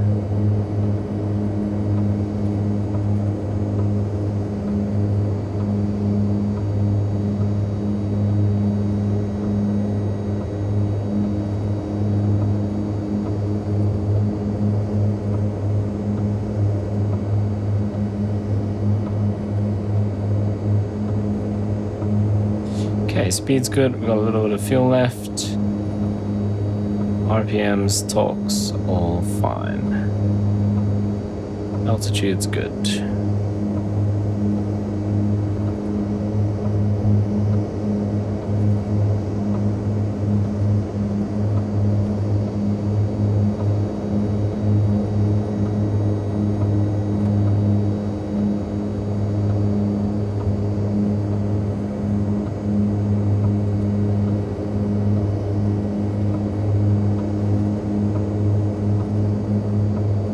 You see, it feels like it's trying to load in all of those objects from each of the airports as we get close to them, and that's just causing it to stutter.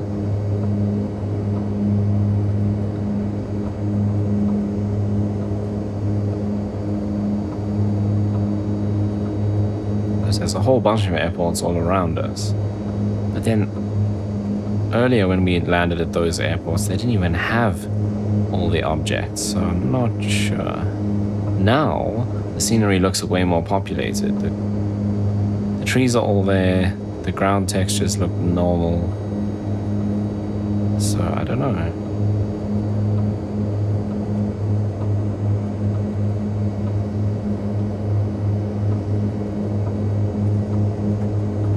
And right now, actually, I think we're inside the Maremi Game Reserve or just on the edge.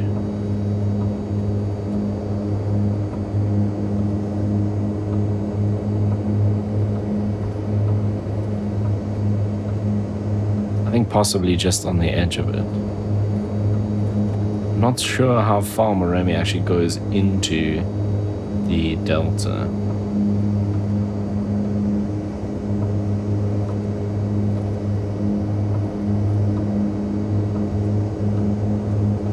Right, 5 minutes to the next airport.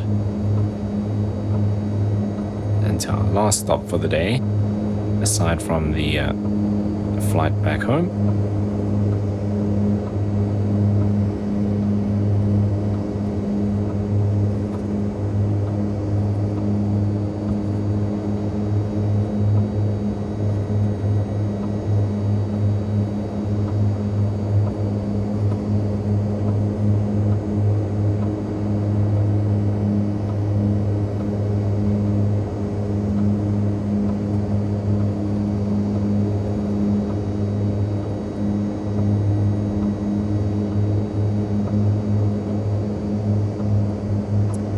The other thing, I wonder if it's Neofly that's causing it to stutter, because I've also had that before.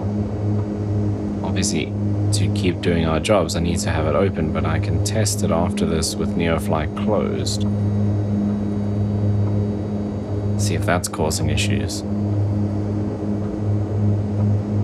The joys of flight sim.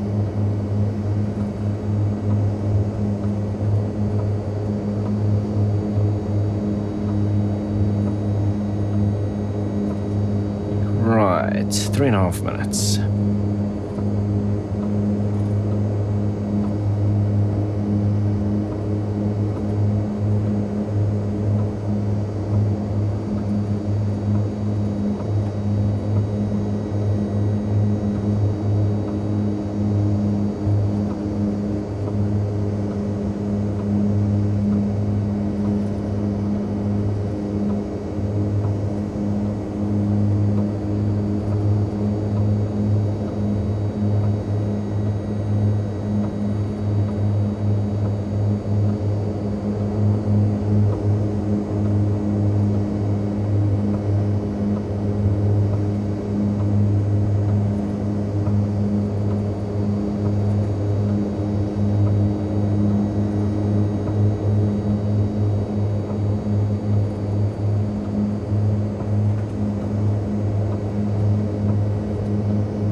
For a second there, I thought this little patch was the airstrip, but no, we still got a couple of minutes to go.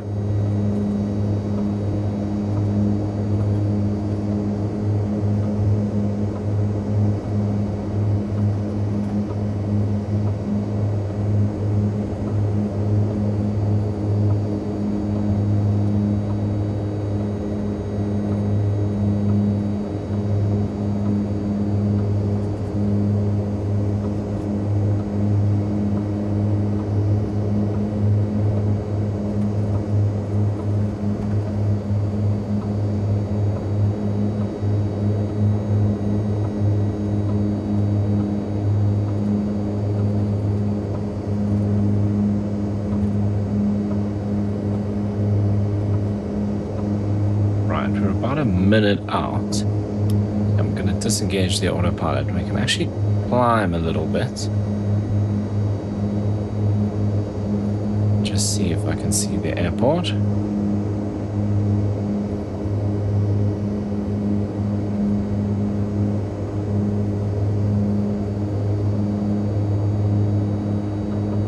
Not too worried about keeping the speed up because, as we've seen, it's very easy to bleed off the speed in this aircraft. And you could probably come in at full speed like this into your overhead join and still easily be at your approach speed when you need to. Right, I think it's that strip there in front of us, so we'll head off just a little bit to the left here.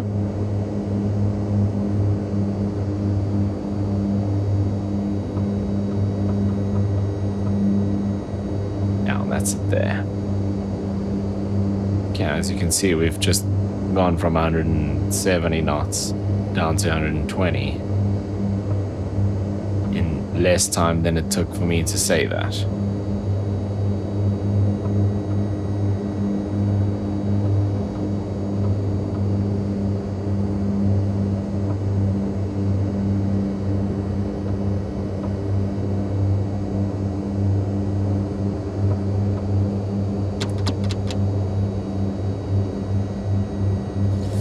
Looks like the ramp is on this side, so this time we are actually going to have to backtrack a bit.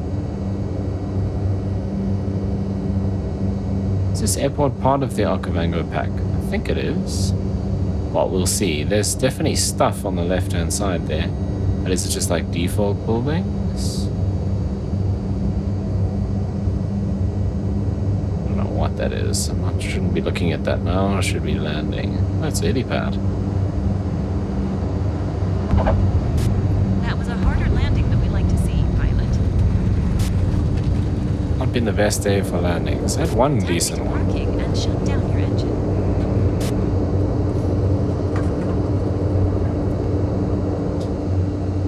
Probably shouldn't have been looking at the helipad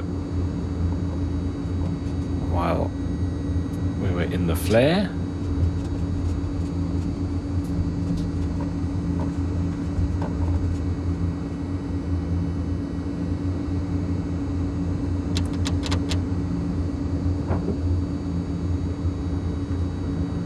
So we just need to drop off 4 passengers here.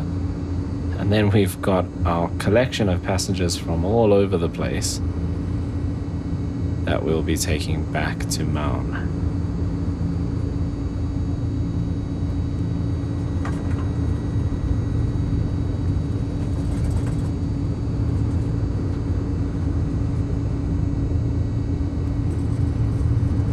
These helipads are actually quite weird to land on because what I think is happening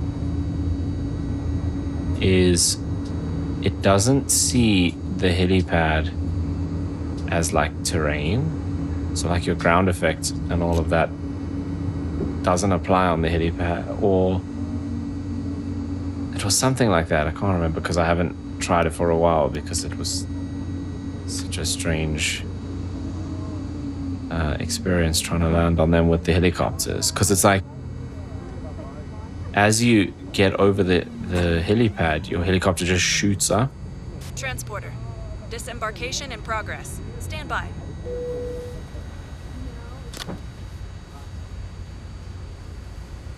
Okay, so we are offloading 4 passengers, which means if there's a group of 4 people or less who wants to head from here to Maun, we will be able to accommodate them.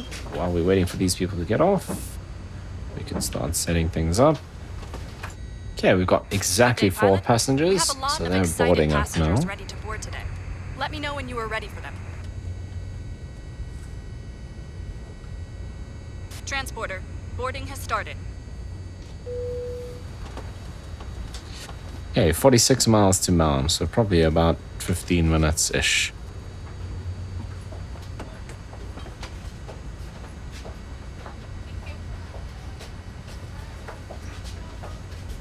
And we actually have a full 19 passengers going back to Maun. Most of which, well, they're all pretty much from the different airstrips we've stopped at. Everything is on board. Right, there we go. We're full up. Let's go and start engine 1.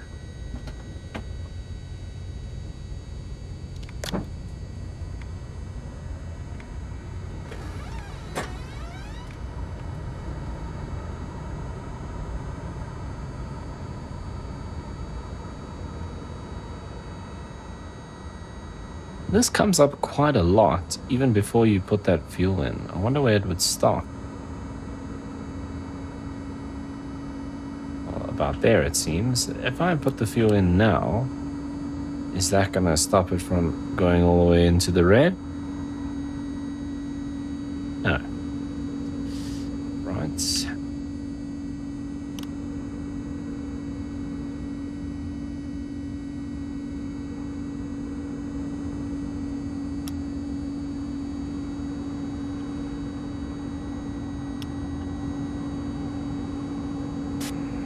Good to go. Contact the tower for clearance.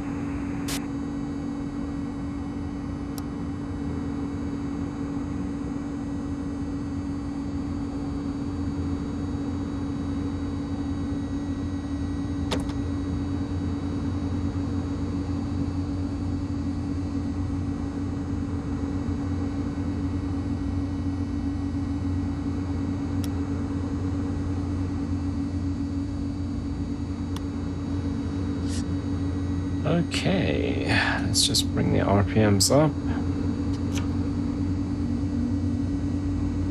We'll taxi down to the end here. And then make our way back home.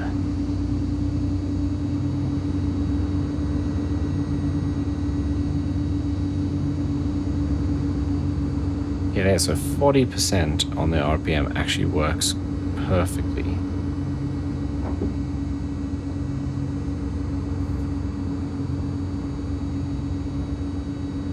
Okay, flaps, lights, fuel, all good.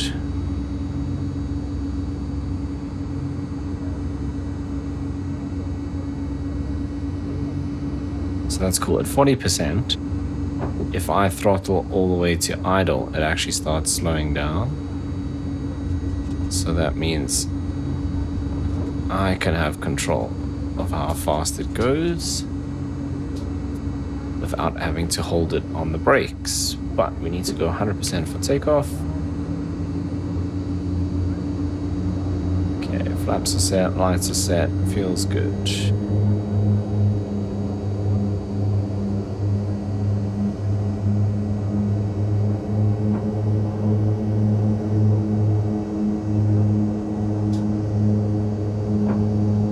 Okay, here we go, and it's a right-hand turn on to take off to get onto our GPS course. Once again, a straight crosswind.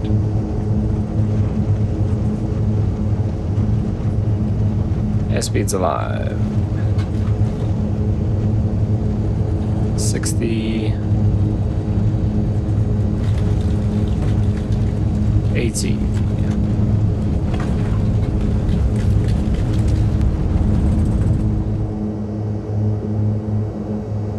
Pilot, have a nice flight.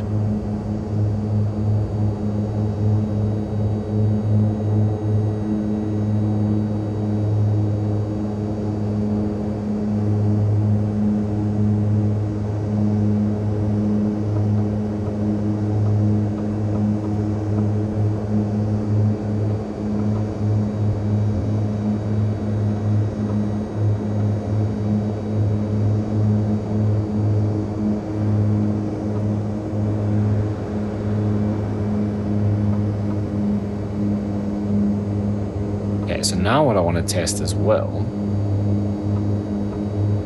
is if I just engage the autopilot now, will it go back to capturing the GPS, because that was still on when I switched it off? It looks like it is.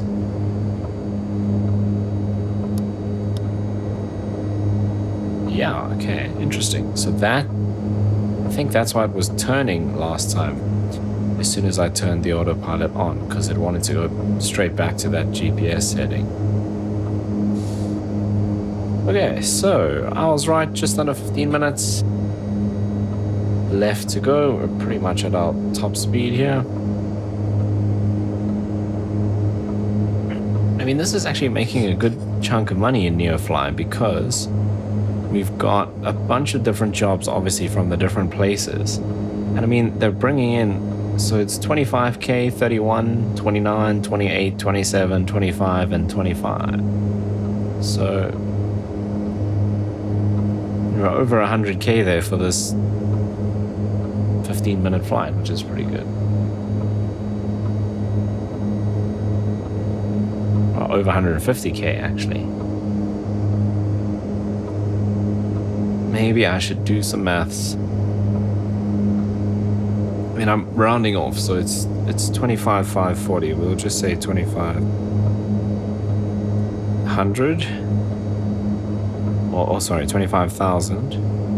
And we've got 31,000 rounded off. 29,500. What's the next one? 28. 27.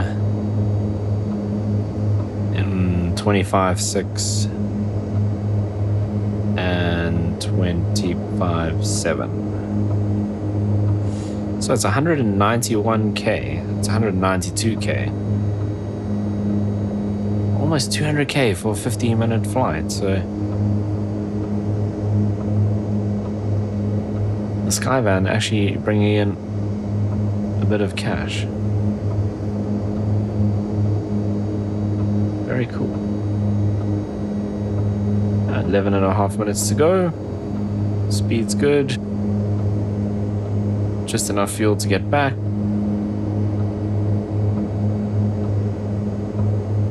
Altitude's not great. It's climbing for some reason.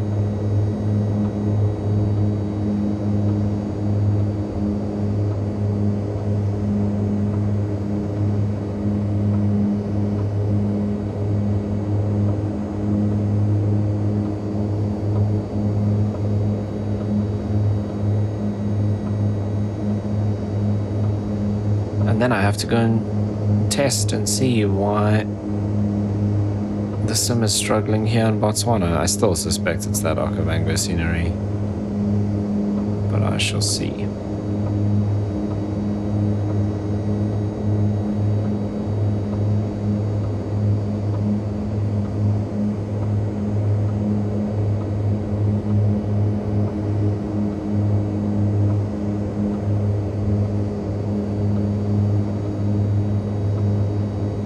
So I've started a new base at Maun for the Neofly airline, with routes into all of those little airstrips that we've just visited today. I think there's actually a couple of others that we didn't go to. And what have we got there at the moment? We have the BAE 146, which is doing cargo between Maun and South Africa, mostly East London and Kruger, where our cargo ops are. Then I've got a Caribou, which carries a little bit more cargo than this aircraft. How many passengers is the Caribou? I think it's like 28. Yeah, 28. So it's basically, it's almost double the size of this aircraft. This aircraft does 5,000 pounds of cargo and 19 passengers. The Caribou does 28 passengers and 8,000 pounds of cargo. So a little bit bigger, carrying a bit more stuff and more people. So we've got one of those operating here out of Maun. Also mostly doing cargo into the different lodges and stuff. What else? There's another 146 that's doing cargo from here to Cape Town. And then we've got 2 Kodiaks, which are operating into these little airstrips. And now obviously we've got this, because I only bought this morning for the airline, so this will be doing some of those smaller airline hops between the airports like Vic Falls and Gaborone. So I wonder what else we need to bring up here. 2 Kodiaks is perfect. Maybe like a PC-12.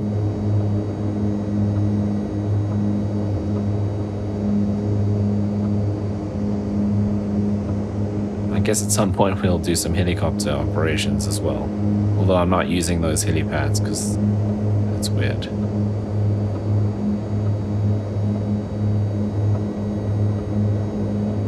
But yeah, just funny that I think I've got 4 BAE 146s. So there's 1 in cargo config.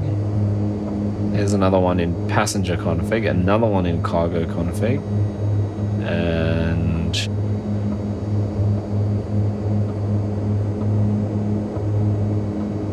okay, so I've got 3, 2 cargos and a passenger version. And 2 of them are here at Mahon.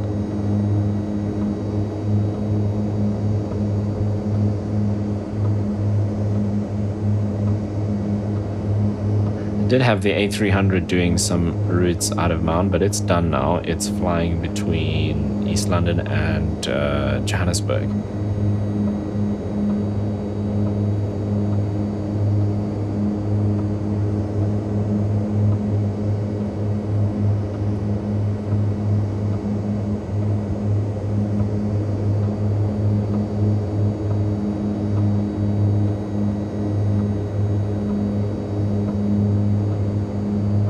But yeah, I think the next goal for Maun will be CRJ. And that can be based there to airline flights to Victoria Falls, to Kruger, Lanseria, and then we'll see maybe even as far as Cape Town and East London.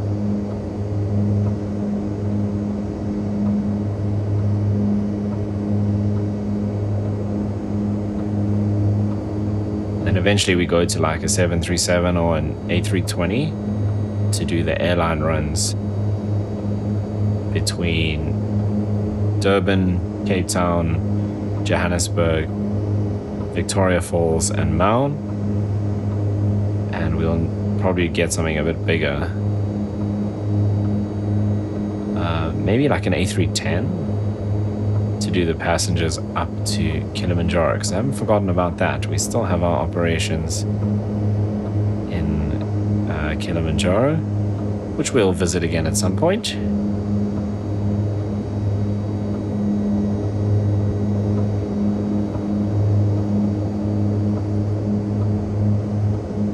But for now, we are about 5.5 minutes out of Maun, and our last leg of this video.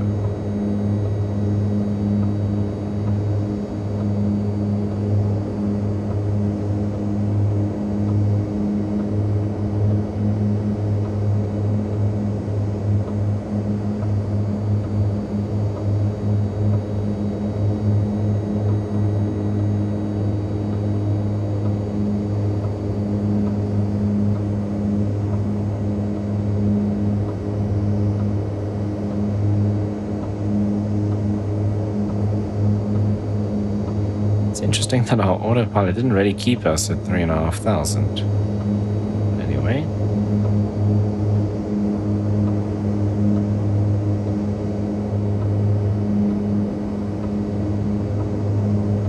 No clouds at all.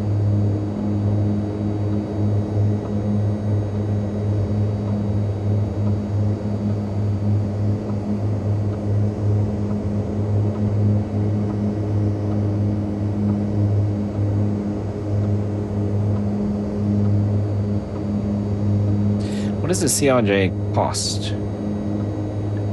So at the moment I've got about 4 million left after buying the Skyvan.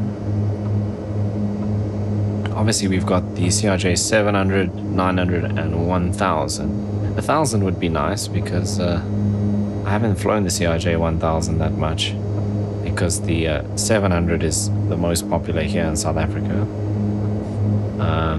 Actually, it was when Airlink operated, not Airlink, when SA Express existed and they operated the 700s. Now, I think Semair actually has more 900s, but I don't think there's any CRJ 1000s here in South Africa in reality. So in Neofly, we can pick up a second-hand CRJ 1000 for about 36 mil. That one's pretty worn out. 27% on the engines, which is fine. We can just spend a bit of cash to have those serviced. Then we've got a CRJ, the others are all for rent. So there's only one CRJ 1000 for sale, which is 36 mil. CRJ 700 for about 27. That's also pretty used. There's a pretty new one for 39. And another pretty used one for 26. CRJ 900 for 32, which is actually quite worn out. So, oh, kind of similar price. So I think it makes the most sense to go for the 1000, seeing as it's not that much more than the others. I mean, here's a CRJ 700 for more than the 1000. Okay, it's a little bit less worn out, but I'm not too worried about those. Service costs are pretty low actually compared to the difference in price between a I don't want to say damaged, but an aircraft that needs maintenance and one that's brand new. So we need about 36.5 mil for a CRJ 1000, which gives us 102 passengers. That's pretty cool. CRJ 700 gives us 68. The 900 is 90, I think, yeah. So I think that's what we'll go for next, the CRJ 1000 for here at Mount, which we can actually just see up ahead.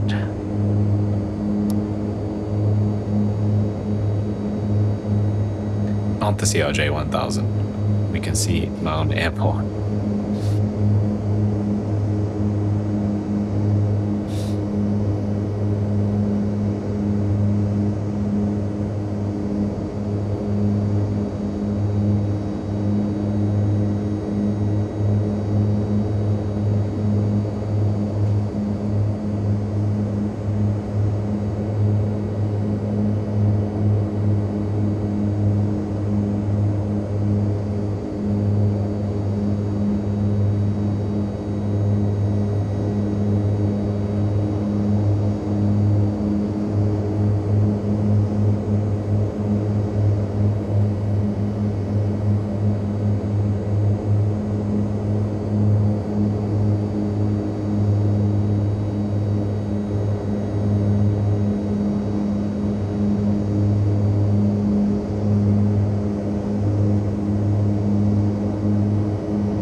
Right, well, so we'll just come in on the same runway we took off from earlier, and then just go and park it up roughly the same place.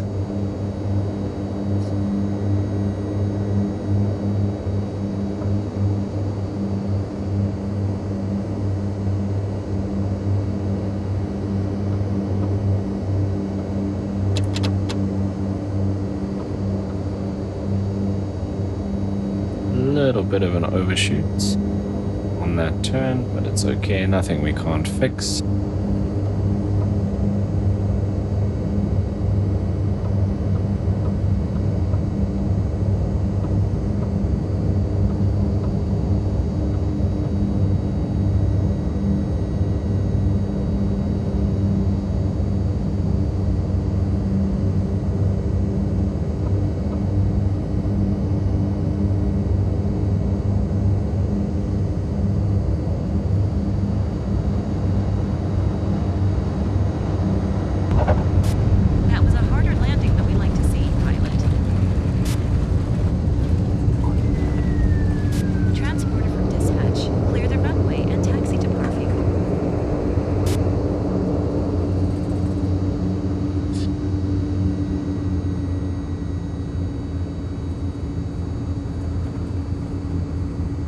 But there we are, arrived at Mount. Still, Neofly not super happy with my landings. So, it hasn't been the best day for landings in this aircraft. But I have to say, overall, I think this is a very cool aircraft, but I'm a little bit disappointed with the handling. I mean, even here on the ground, look how you can just flick it around. It doesn't have any weight to it.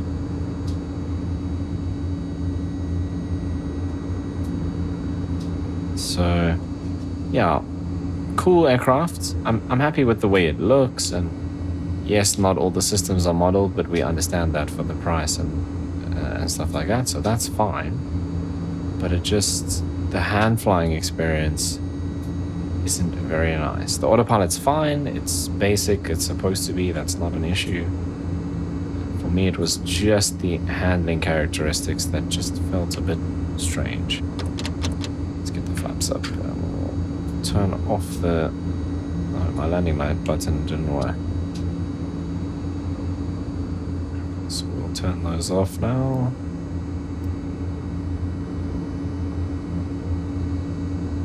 The bus, this is where we were actually parked.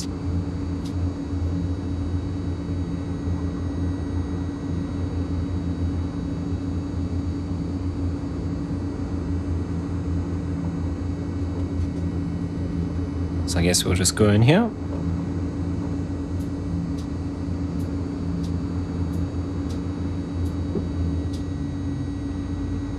And then there's some other weird stuff, like the fact that shutting down the engines only shuts down the left engine. Maybe I'm doing something wrong, that's obviously always possible. But yeah, the handling is the biggest letdown for me. Let's see if we can remember all the things we need to switch off. So disembarkation in progress. Stand by.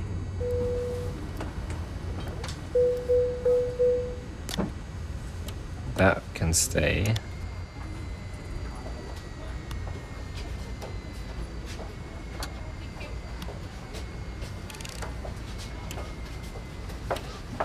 That's done. That's all done. So is that. That's fine. And then these can come off. And the hydraulics. And that's all set. Right. Everyone has disembarked. And our flying van is empty, cold and dark, and ready for its next mission, which won't be with me, it'll be with one of the AI pilots. But that is actually going to bring us to the end of episode 21. So once again, I quite like the Skyvan, but I'm a bit disappointed with how it handles. And I need to figure out what's going on with the Okavango scenery in my sim.